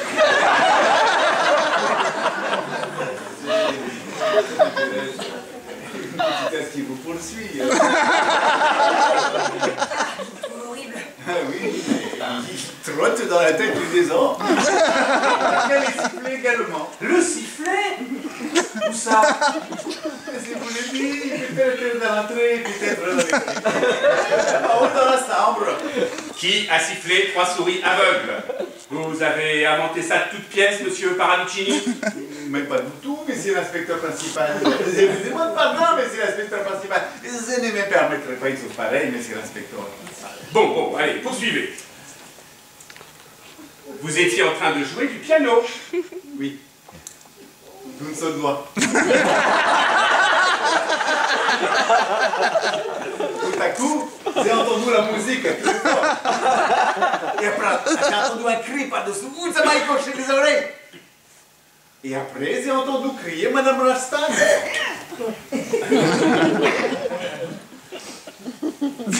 Bien. Monsieur Ralston en haut, monsieur Vrenan en haut, monsieur Paravicini au salon, Miss Caswell. Eh ben, j'étais en train d'écrire mon courrier dans la bibliothèque. Pouviez-vous entendre ce qui se passait ici? Non, j'ai rien entendu, jusqu'à ce que Madame Ralston se mette à crier. Qu'avez-vous fait alors? Eh ben, je suis venue ici tout de suite. Tout de suite. Oui, tout de suite. Donc, vous dites que vous étiez en train de rédiger votre courrier dans la bibliothèque lorsque vous avez entendu les cris de Madame Ralston. Vous vous êtes alors levé précipitamment et vous êtes venu ici. Oui. Pourtant, il ne semble pas qu'il y ait la moindre lettre inachevée sur le bureau de la bibliothèque. Mais parce que je l'ai remporté. Ah.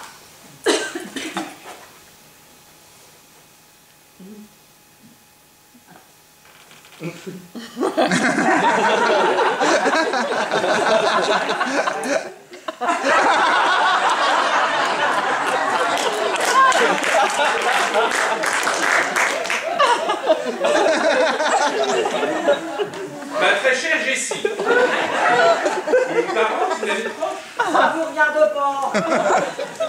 Si moi j'avais entendu quelqu'un crier comme si on écorchait vif alors j'étais en train de rédiger une lettre, je ne crois pas que j'aurais pris le temps de la plier et de la ranger avant d'aller voir ce qui se passe. Oh bah oui, oh ça c'est très très intéressant.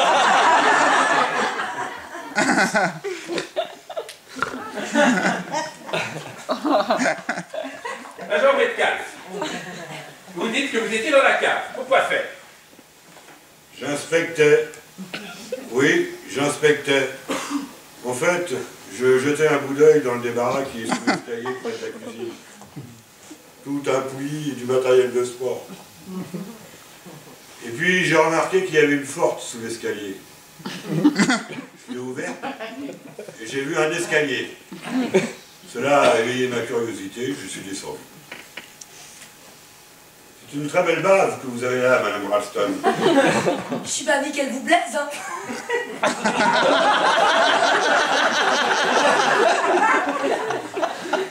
À mon avis, c'est la crypte d'un ancien phonastère. C'est probablement pour cette raison que ce manoir s'appelle Monkswell. Monkswell Manor. Monkswell Manor. L'abri des fouines. Des fouines.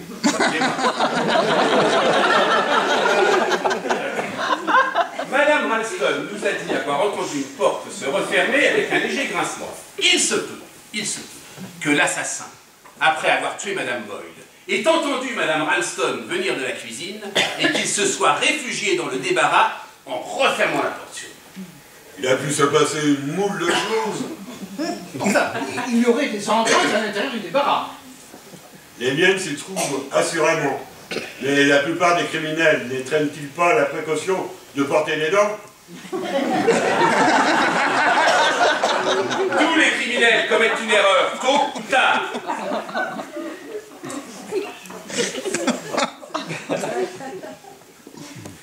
Mais je me demande si c'est bien vrai tout ça, inspecteur. Est-ce que nous ne sommes pas ici en train de perdre notre temps? Je vous en prie, monsieur Ralston. C'est moi qui mène l'enquête. Monsieur Ralston, merci. Il nous faut découvrir la possibilité, mais aussi le mobile. Laissez-moi vous dire ceci. Vous avez tous eu la possibilité de tuer Madame Boyle. Chacun de vous était seul au moment où le crime a été commis. Vous parlez comme si nous étions suspects, c'est absurde. Dans une affaire de meurtre, tout le monde est suspect. Vous savez très bien qui a tué cette femme dans Culver Street. Vous pensez que c'est l'aîné de ses 3 enfants, un homme à l'esprit dérangé, qui de beaux jours avant les 43 ans, bien il y a une seule personne ici qui est finalement. Mais enfin, mais c'est faux! C'est faux! Hein? C'est tout contre moi! Voilà! Tout était contre moi! Si vous m'accusez de meurtre, de créer la persécution! Voilà ce que c'est! La persécution du racisme!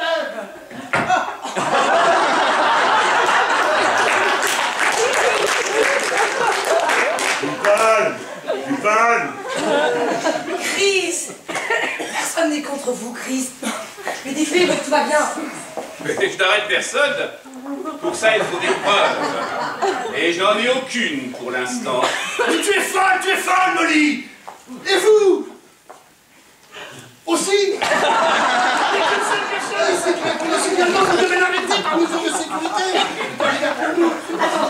Inspecteur, puis-je vous parler une minute en privé? Mais certainement, Madame Ralston.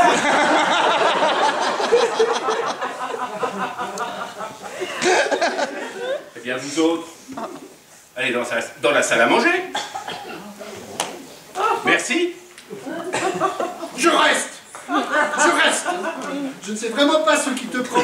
Non, toi aussi, s'il te plaît, Gilles. Allez, je t'en prie.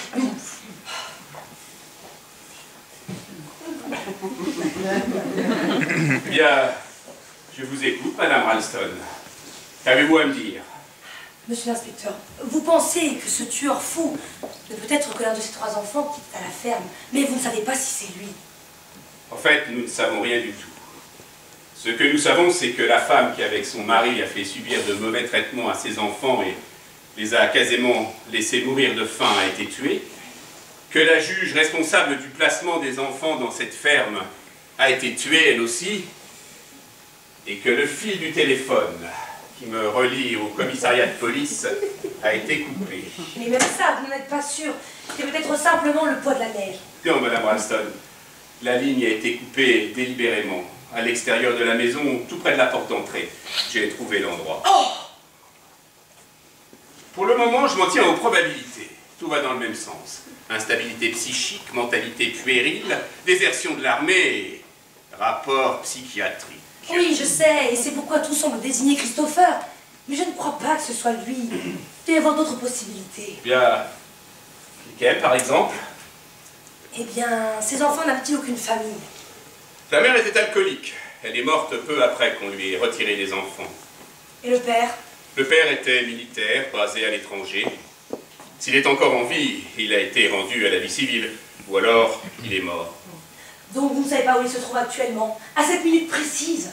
Car si le fils a l'esprit dérangé, eh bien il se peut que le père l'ait aussi. C'est une éventualité. Et je puis vous assurer, Madame Ralston, que la police ne néglige aucun élément. Il pourrait avoir été fait prisonnier par les Japonais, par exemple. Et s'il était rentré au pays pour trouver sa femme morte, ses enfants disparus, et que l'un d'eux en était décédé, il aurait pu devenir fou de douleur et vouloir se venger. Tout à fait possible. Donc, l'assassin doit avoir un certain âge ou même être trop vieux. Lorsque j'ai reçu le coup de téléphone de la police me disant que vous alliez arriver, le major Metcalf a l'air paniqué. Le major Metcalf? Un homme d'un certain âge, un militaire sans doute. Il a l'air très sympathique et parfaitement normal, mais bon, la rôlisse ne vaut pas forcément. Oui, bouvant, ça ne se boit pas du loup. Donc, il n'y a pas que Christopher qui soit suspect. Il y a également le major Metcalf, et puis il y a aussi Monsieur Paravicini, qui a laissé choir le tisonnier lorsque j'ai dit que la police avait appelé. Monsieur Paravicini, intéressant. Oh, je sais qu'il est étranger au pays, mais il n'est peut-être pas aussi âgé qu'il en a l'air. Il se déplace comme un jeune homme, et je suis sûre qu'il se maquille. Du reste, Miss Caswell l'a également remarqué. Il pourrait être... ça va paraître bizarre, mais il pourrait être déguisé. Vous tenez absolument à ce que ce ne soit pas Christopher Wren, n'est-ce pas? Il a l'air tellement malheureux. Et si désarmé, Madame Ralston, depuis le début, j'envisage toutes les possibilités. Le petit Georgie, son père ou un autre. Et puis, il y a la sœur. Souvenez-vous, il y a une sœur. La sœur? Mais c'est peut-être une femme qui a tué Madame Lyon. Une femme, un cache-nez remonté sur les yeux et un feutre d'homme vissé sur la tête. Et puis, l'assassin parlait d'une voix étouffée. C'est la voix qui trahit une personne. Oui, ça peut très bien être une femme. Vous pensez à Miss Caswell? Miss Caswell. Elle est un peu âgée pour le rôle. Et oui, Madame Ralston, le champ est extrêmement vaste. Bah, tenez, il y a vous, par exemple. Moi? Vous avez à peu près l'âge qui conviendrait. Ne protestez pas. Ah oui! Ne protestez pas. Quoi que vous puissiez dire, je n'ai aucun moyen de le vérifier. Et puis, il y a votre mari. Gilles! Mais c'est complètement ridicule! Christopher Wren et lui ont à peu près le même âge. Que savez-vous au juste de votre mari, Madame Ralston? Ce que je sais de mon mari, ne soyez pas stupide, voyons. Vous êtes mariée. Depuis combien de temps? Tout juste un an, et... Où l'avez-vous rencontré? À une soirée dansante où nous étions invités. Connaissez-vous sa famille? Elle n'a pas de famille, ils sont tous morts. Tous morts, c'est curieux ça, tous morts. Et vous supposez des choses fausses. Son père était avocat et sa mère est morte quand il était tout petit. Ça, c'est ce que Gilles vous a dit. Le type dit qu'il était dans l'armée, les parents sont morts, la famille disparaît. Pas de témoin. Il n'y a plus de préliminaire. Les jeunes réclament ils se rencontrent et ils se marient. Autrefois, c'était la famille qui faisait son enquête avant de consentir à des fiançailles. Et tout ça, c'est bien fini. Maintenant, une fille épouse l'homme de sa vie, un point c'est tout. Quelquefois, il lui faut un an ou deux pour découvrir que son mari est un déserteur, un employé de banque en fuite ou quelqu'un d'aussi peu recommandable. Depuis combien de temps connaissiez-vous Gilles lorsque vous l'avez épousé? 3 semaines. Vous ne savez rien de lui. C'est faux. Je sais tout de lui. Je sais exactement quel genre de personne il est. D'ailleurs, il n'était même pas à Londres hier lorsque le crime a été commis. Où était-il? Ici? Non, il a battu la campagne pour trouver du grillage pour poulet. Il a battu la campagne. Et il a rapporté du grillage. Non, il n'en a pas trouvé. Vous n'êtes qu'à une 50aine de kilomètres de Londres, je crois. 1 heure en train, un tout petit peu plus qu'en voiture. Je vous dis que je n'étais pas à Londres hier. Un instant, s'il vous plaît, Madame Ralston.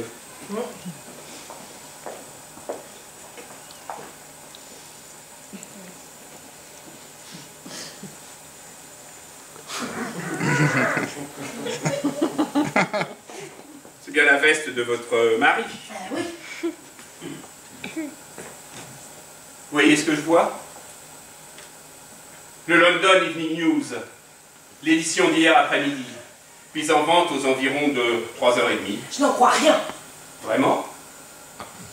Réfléchissez bien.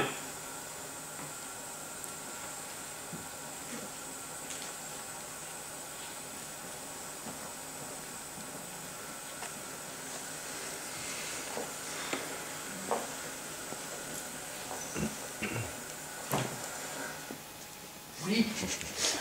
Molly. Molly. Ah! J'ai peur. Où est-il allé? Qui ça? Mais l'inspecteur. Oh, il est parti par là. Ah, je voudrais tellement aller d'ici. On va me cacher quelque part dans cette maison. Vous cachez, pourquoi? Ben, ils sont tous tellement terriblement m'accuser, hein? Ils vont dire que c'est moi qui ai commis ce meurtre, et votre mari plus que les autres, Oh, voilà. Bon, laissez-le tranquille. Bon, écoutez, Christopher, vous ne pouvez pas continuer à fuir toute votre vie. De toute façon, vous savez bien que c'est vous que vous fuyez. Oui, c'est vrai, vous avez raison, oui. Mais je passe ma vie à fuir, voilà. Oh, il faudra bien devenir adulte un jour ou l'autre, Chris. Si seulement cela pouvait ne pas être, hein. Vous ne vous appelez pas Christopher Wren, n'est-ce pas? Non. Et vous n'avez pas réellement fait d'architecture? Non. Mais alors pourquoi tous ces mensonges? Avoir pris le prénom de Christopher, ben, c'est parce que ça m'amusait, tout simplement, voilà. Et puis à l'école, il se moquait tout le temps de moi. Il m'appelait par mon vrai prénom, Robin, et voilà. L'école, c'était l'enfer. Et alors, quel est votre vrai nom? Mon secret, puis peu importe. Je suis enfui pendant que je faisais mon service militaire. Je détestais tout ça. C'est vrai hein, que je ressemble à l'assassin. Je vous l'avais dit que je correspondais au signalement, hein. Puis vous savez, ma mère. Ah, quoi votre mère? Mais tout irait très bien si elle n'était pas morte. Vous devez quand même pas avoir quelqu'un qui s'occupe de vous toute votre vie. Il faut faire front aux choses qui arrivent. Il faut savoir poursuivre son chemin comme si de rien n'était. On ne peut pas. Ah, si, on le peut. Il faut affronter les épreuves.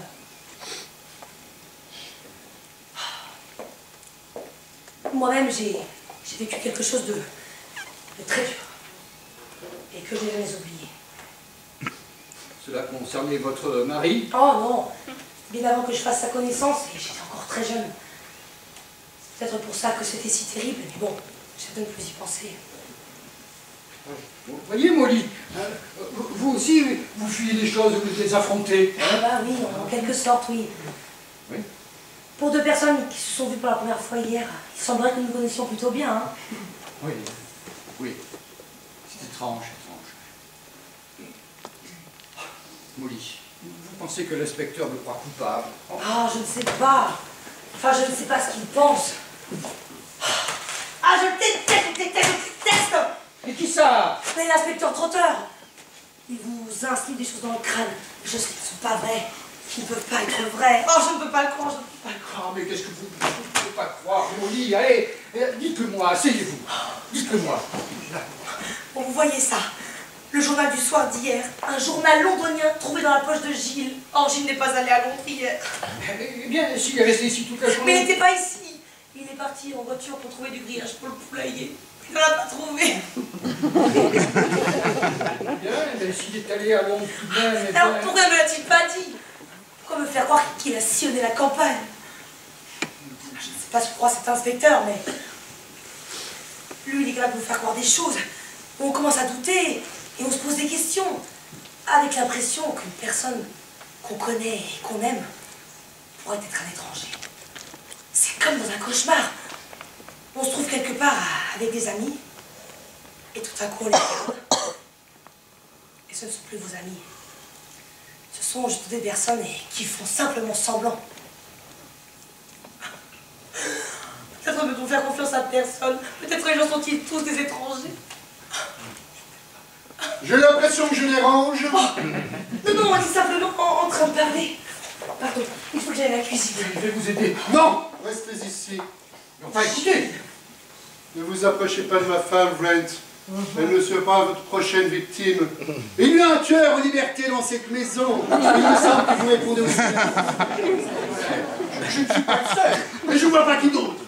Et je suis inquiet pour la sécurité. Eh bien, moi aussi.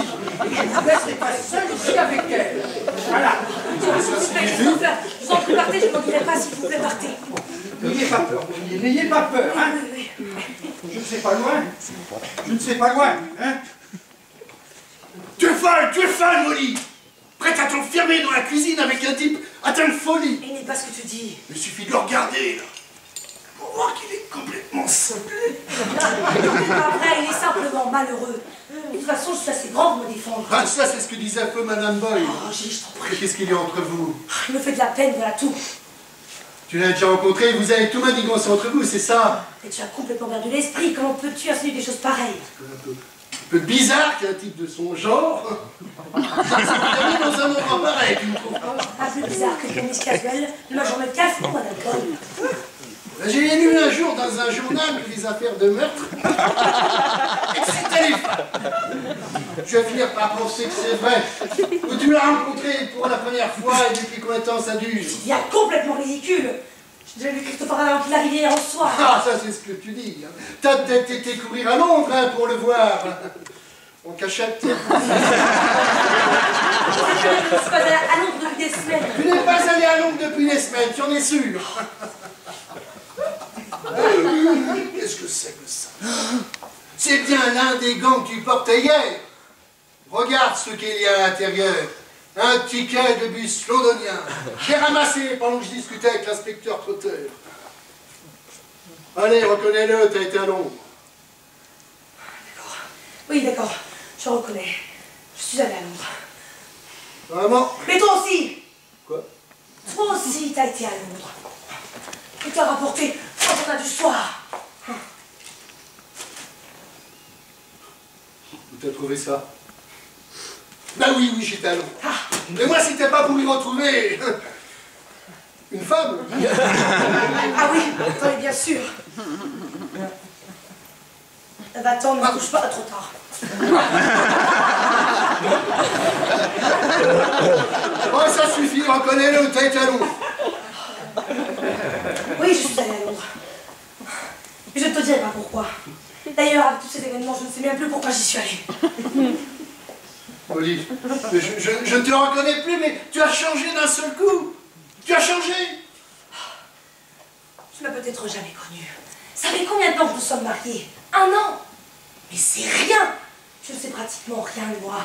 Ce que j'ai fait, pensé, subi ou ressenti avant que tu me rencontres. Mais tu es folle, tu es folle, tu es Ah oui, folle. très bien, je suis folle là, pourquoi Oui, tu es pas? folle. Ah, Tu es folle. Allons, nous calme. Et j'espère que vos paroles ne sont pas en train de dépasser vos pensées. Mais ça ne regarde pas, foutez-nous, monsieur. Rappelez, monsieur Paravicini. Attends, j'ai pas fini. Cela arrive si facilement dans les querelles d'amoureux. Ah, Sonnet, que tu restes expiré dans Roméo et Julieta.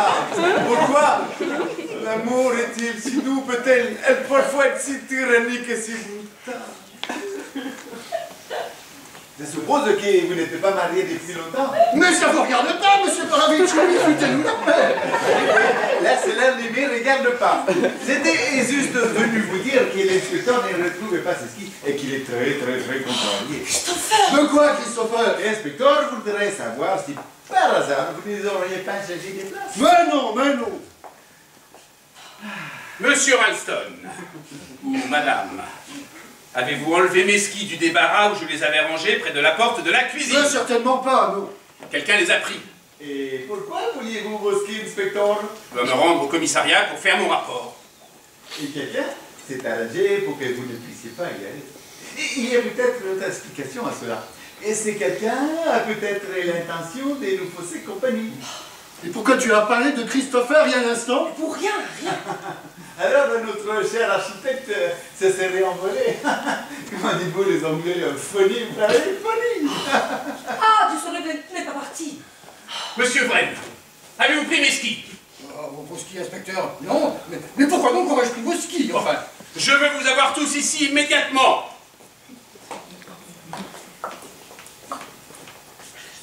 Et maintenant, Écoutez-moi bien.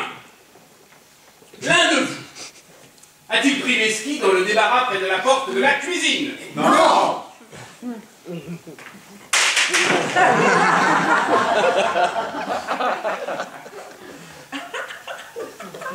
Non.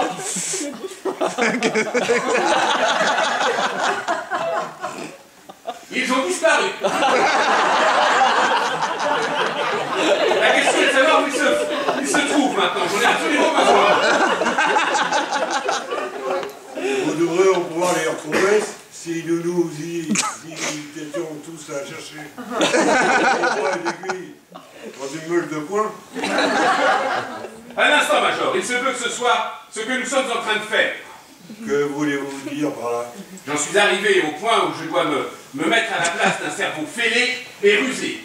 Il faut que je me demande ce qu'il veut nous amener à faire et ce que lui-même prévoit de faire. Sinon, il va encore y avoir des morts. Oh, vous croyez quand même tout de même pas qu'il est maintenant que... Si, mademoiselle, je le crois. 3 souris aveugles, 2 ont été éliminés. Vous êtes 6 à m'écouter. L'un de vous est l'assassin.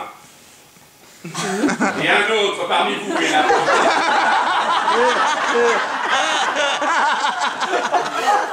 C'est à cette personne. Madame Boyle m'a caché quelque chose. Et Madame Boyle est morte. Vous êtes en danger. Alors il vaudrait mieux que celui ou celle qui a quelque chose à me dire au sujet de cette vieille affaire parle maintenant. Très bien. Vous pouvez vous retirer.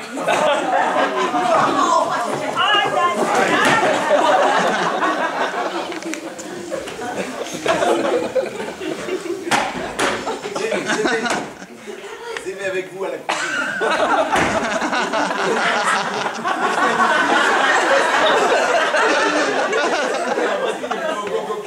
Oh, c'est moi qui vais aider ma femme, monsieur Paravicini.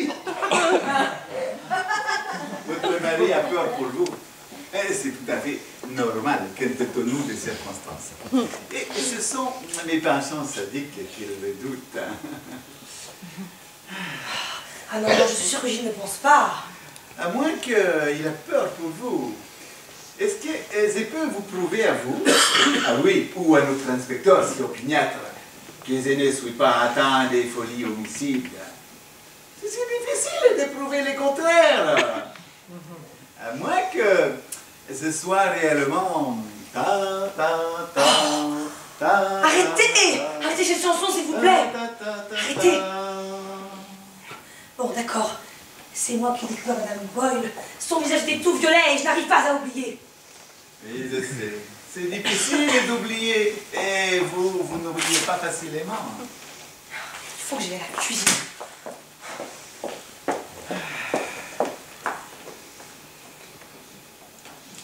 Monsieur Paravicini, qu'avez-vous dit à Madame Ralston pour qu'elle ait l'air aussi bouleversée? Une innocente plaisanterie.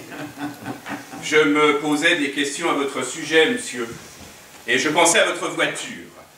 Je me demandais comment elle avait pu rentrer dans cette congère de neige aussi opportunément. Et de manière si inopportune, vous voulez dire. Cela dépend de quel point de vue on se place. Au fait, où alliez-vous hier soir? C'est simple, je me rendais chez un ami. Voulez-vous me donner le nom et l'adresse de cet ami? Écoutez.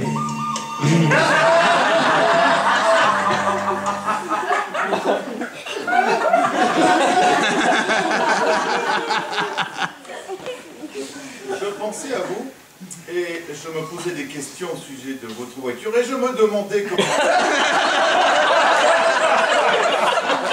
entrer dans cette congère de manière si opportune. Ah, vous voulez dire de manière si...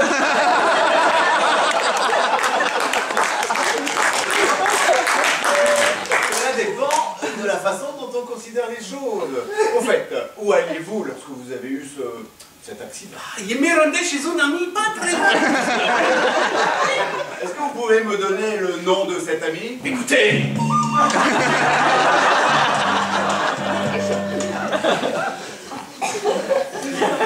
Est-ce que cela a vraiment de l'importance?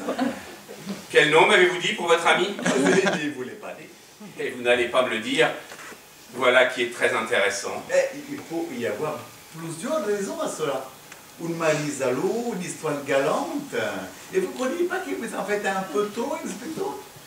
Au fait, d'où veniez-vous hier soir? C'est simple, de Londres. Quelle est votre profession? Je suis sur le marché des changes. Vous êtes agent de change? Pas du tout. Vous ne m'avez pas compris. Cette inquisition est-elle terminée, inspecteur? Et je vous remercie infiniment. Je vais voir dans les salons si vos qui ne se trouvent pas dans le piano à queue ou quelqu'un les aurait mis. Arrivederci.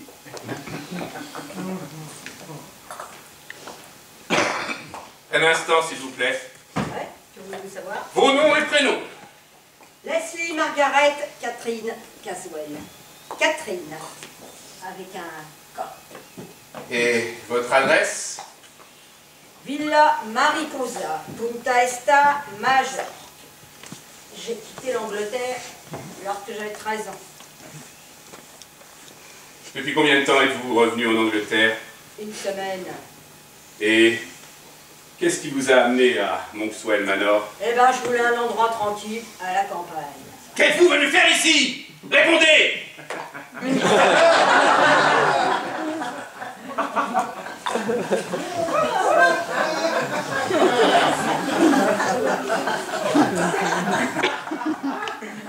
Enfin, inspecteur, qu'avez-vous fait? Elle a l'air tout bouleversée. Enfin, comprenez-vous, Miss Caswell? C'est rien, c'est juste tout ça, ce cri. Ah, c'est affreux! Je veux que vous reveniez tous ici immédiatement. Eh bien vous, là, vous, allez chercher les autres. Monsieur Paravicini, Paravicini! Oui, inspecteur, qui puis pour vous? Enfin, mais qu'est-ce qui se passe, hein? 1, 2, 3, 4, 5 et 6. Free blind mice, free blind mice, see how they run, see how they run. Je vous demande de vous arrêter. Je vous demande de vous arrêter.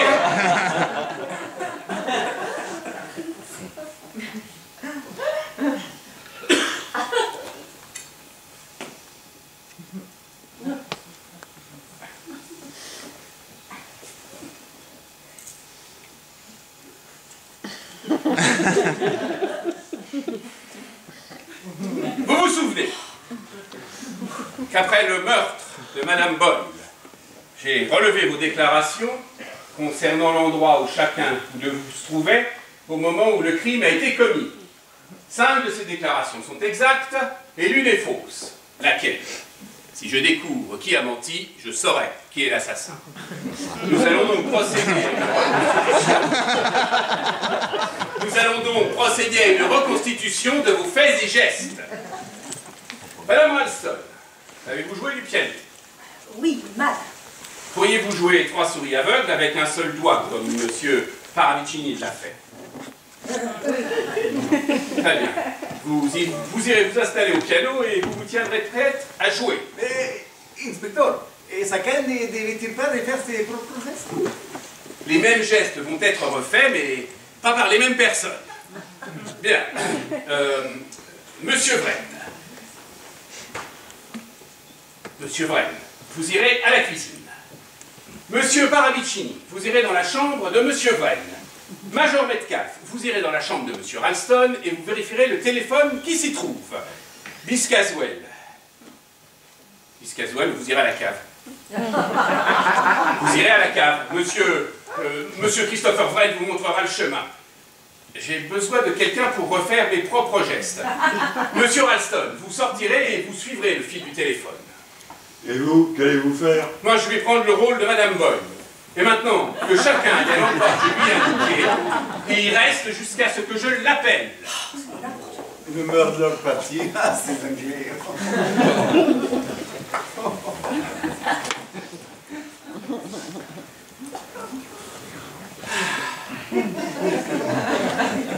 Madame Ralston, vous pouvez commencer à jouer.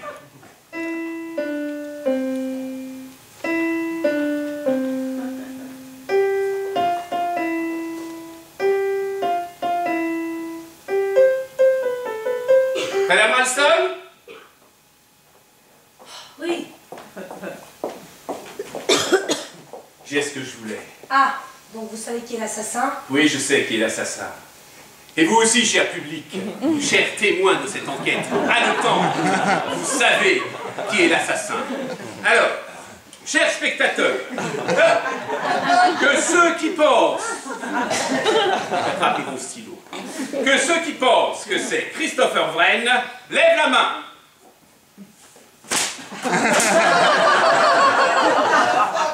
Alors, qui lève la main?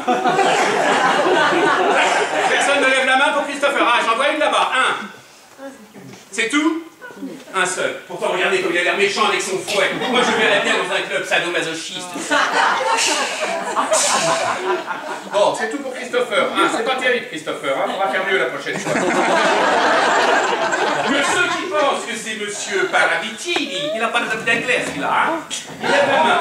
Regardez, il rentre, il fiche le décor en l'air.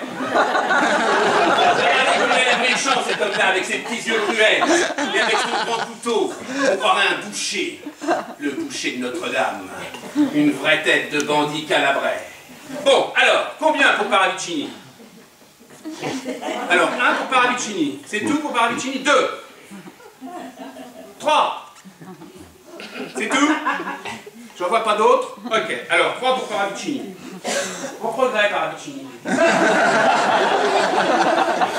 Que ceux qui pensent que c'est le Major Metcalf lèvent la main. Alors, j'ai un indice à vous donner concernant le Major Metcalf. N'oubliez pas que le Major Metcalf fut en garniture à Édimbourg. Et ça, chers spectateurs, c'est un indice qui vaut son pesant d'or. Alors, combien de personnes pour le Major Metcalf et son pistolet? Alors, j'en vois 1, 2, 3. C'est tout?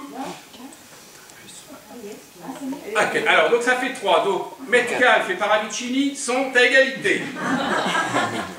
Que ceux qui pensent que c'est Miss Caswell avec le 10, sinon ils prennent une tarte. Allez!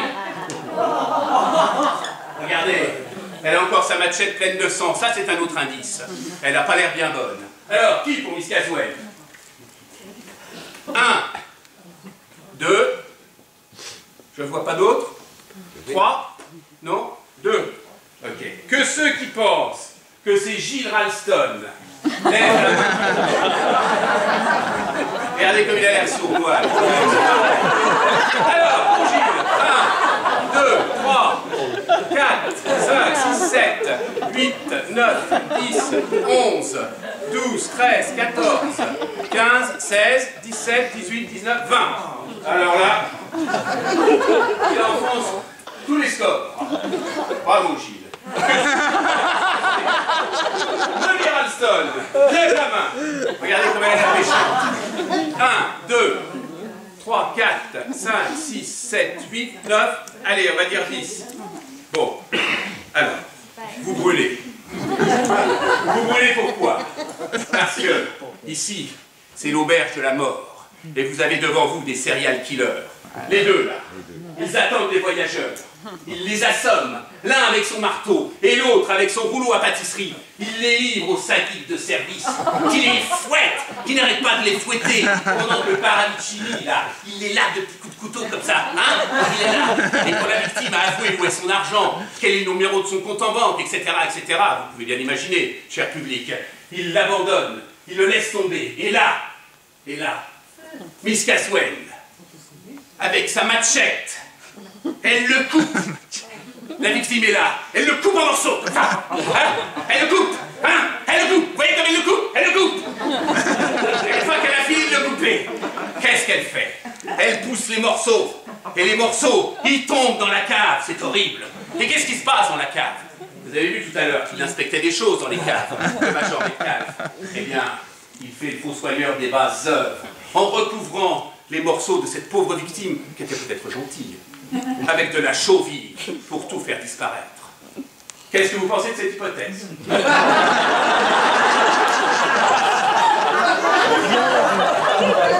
bien, moi, je vais vous dire, il y en a d'autres. Je ne m'en compte que j'oublie un suspect.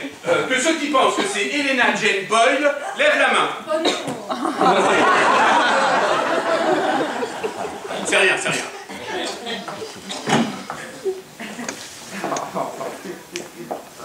Vous devriez savoir, vous, qui est l'assassin. Moi? Allons, allons, Madame Ralston. Depuis le début, j'ai compris que vous étiez parfaitement au courant de cette affaire.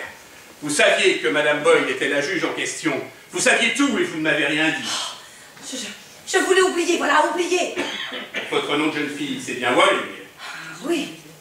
Jimmy, l'enfant qui est mort, avait réussi à faire poster une lettre. Cette lettre était un appel au secours à sa toute jeune maîtresse d'école, si gentille, Molly Waring. Vous n'avez jamais répondu à cette lettre. J'étais malade, j'avais une bronchite. La lettre était mise de côté et ce n'est que des semaines plus tard que je l'ai trouvée avec un paquet d'autres lettres. À ce moment-là, l'enfant était déjà mort. Il voulait que je fasse quelque chose, puis il a perdu espoir. Je crois après. Ah, c'est monstrueux. Oui, c'est monstrueux. On sait que la police n'était pas armée.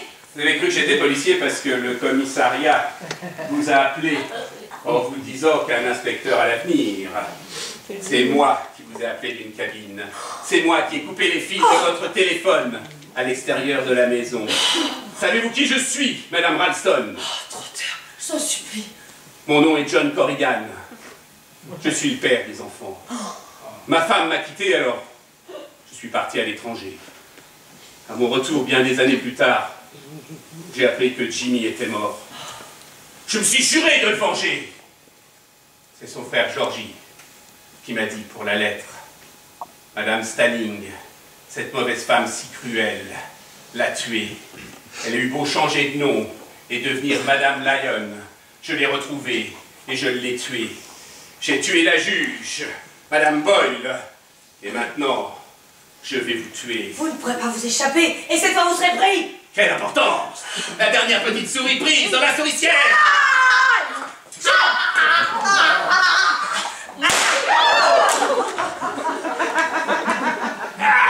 Je suis ta sœur. Tu me reconnais? Tu me reconnais? Ah oui, oui, maintenant, oui. Ah ben, tu te souviens de moi? Ouais. Ton fils, Georgie, m'a cherché partout et a réussi à me retrouver. Alors je suis venue ici en Angleterre pour te rechercher. Mais je t'avais pas reconnu tout de suite, jusqu'au moment où tu t'es gratté la tête, hein. Tu sais, tu le faisais comme ça parfois. Oui? Et ben maintenant, tout est fini. Est-ce que tu fasses plus jamais de mal à personne? Allez, je t'emmène. Allez, on y va. Arrête, c'est du théâtre! Molly, ma chérie, tu te sens bien? Non, c'est nul. Tu peux jouer comme ça quand même. De quoi je me mêle? Ah bah Molly! Ça marche pas bien! Si je peux pas le faire! Ah mon bonheur! Oh Molly! Tu te sens bien? J'étais la maîtresse d'école et il pense que j'aurais pu faire quelque chose pour sauver son fils. Tu aurais dû m'en parler, Molly. Je voulais oublier. Oh, le major Metcalf, là, il rentre par l'escalier.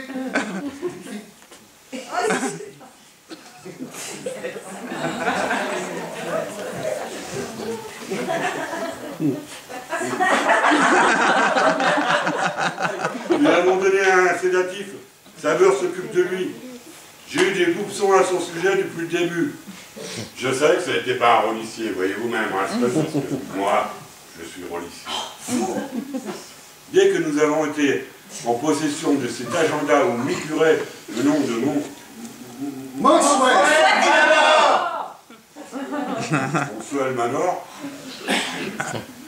nous avons su qu'il n'était pas vital d'avoir quelqu'un sur place. Le commissaire a accepté que je prenne sa place. Vous comprenez mon étonnement quand le trotteur est arrivé? Il est où le pistolet que je devais poser là? Concentrez-vous! Ah, mais c'est pas moi, hein? Vous êtes tous contre moi, voilà! Et si vous m'accusez de vol, je crie... Oh, puis cette pièce. J'en ai marre. Voilà. Et Miss Caswell, c'est sa sœur?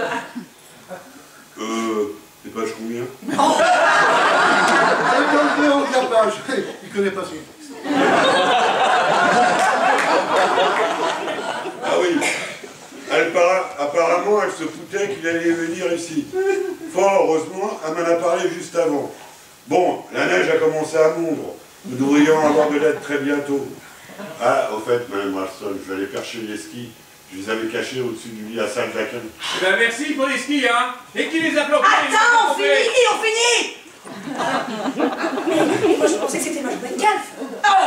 C'est moi, Benjamin Calf. Je pensais que c'était un joueur à Chini. Parabucci est un contrebandier bien connu des services de Rollis.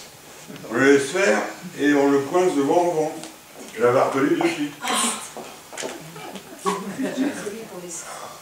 Mais attends, on finit. C'est pas toi.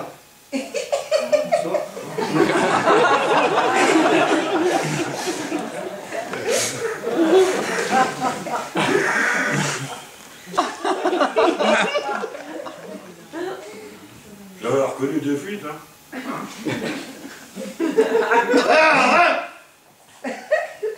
Bon alors, allez chercher les skis.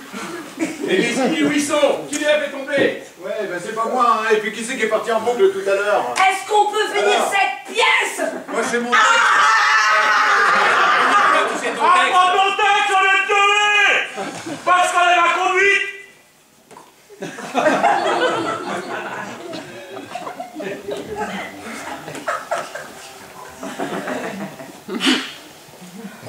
Ça ne résout pas notre problème. Et qu'est-ce que tu allais faire à Londres hier? Mais Molly, vois-tu Molly, aujourd'hui ça fait tout juste 1 an que nous sommes mariés. Alors je suis allé te chercher ton cadeau d'anniversaire. Mais c'est pour ça que moi aussi j'y suis allée. Je ne voulais pas que tu le saches non plus. Oh, tiens, mon cadeau. Voici le mien.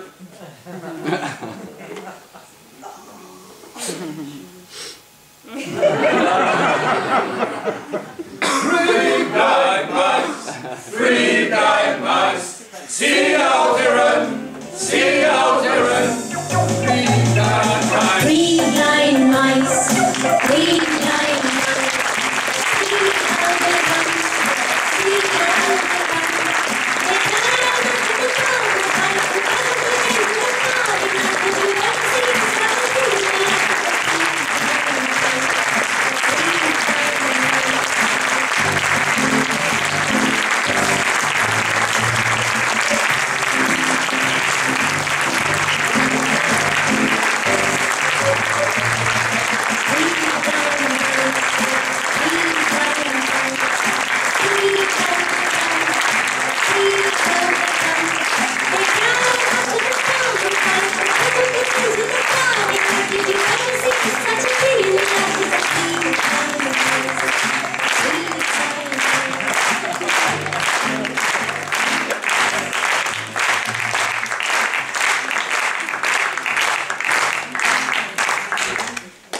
Merci d'être venus si nombreux et si tardivement assister à cette générale.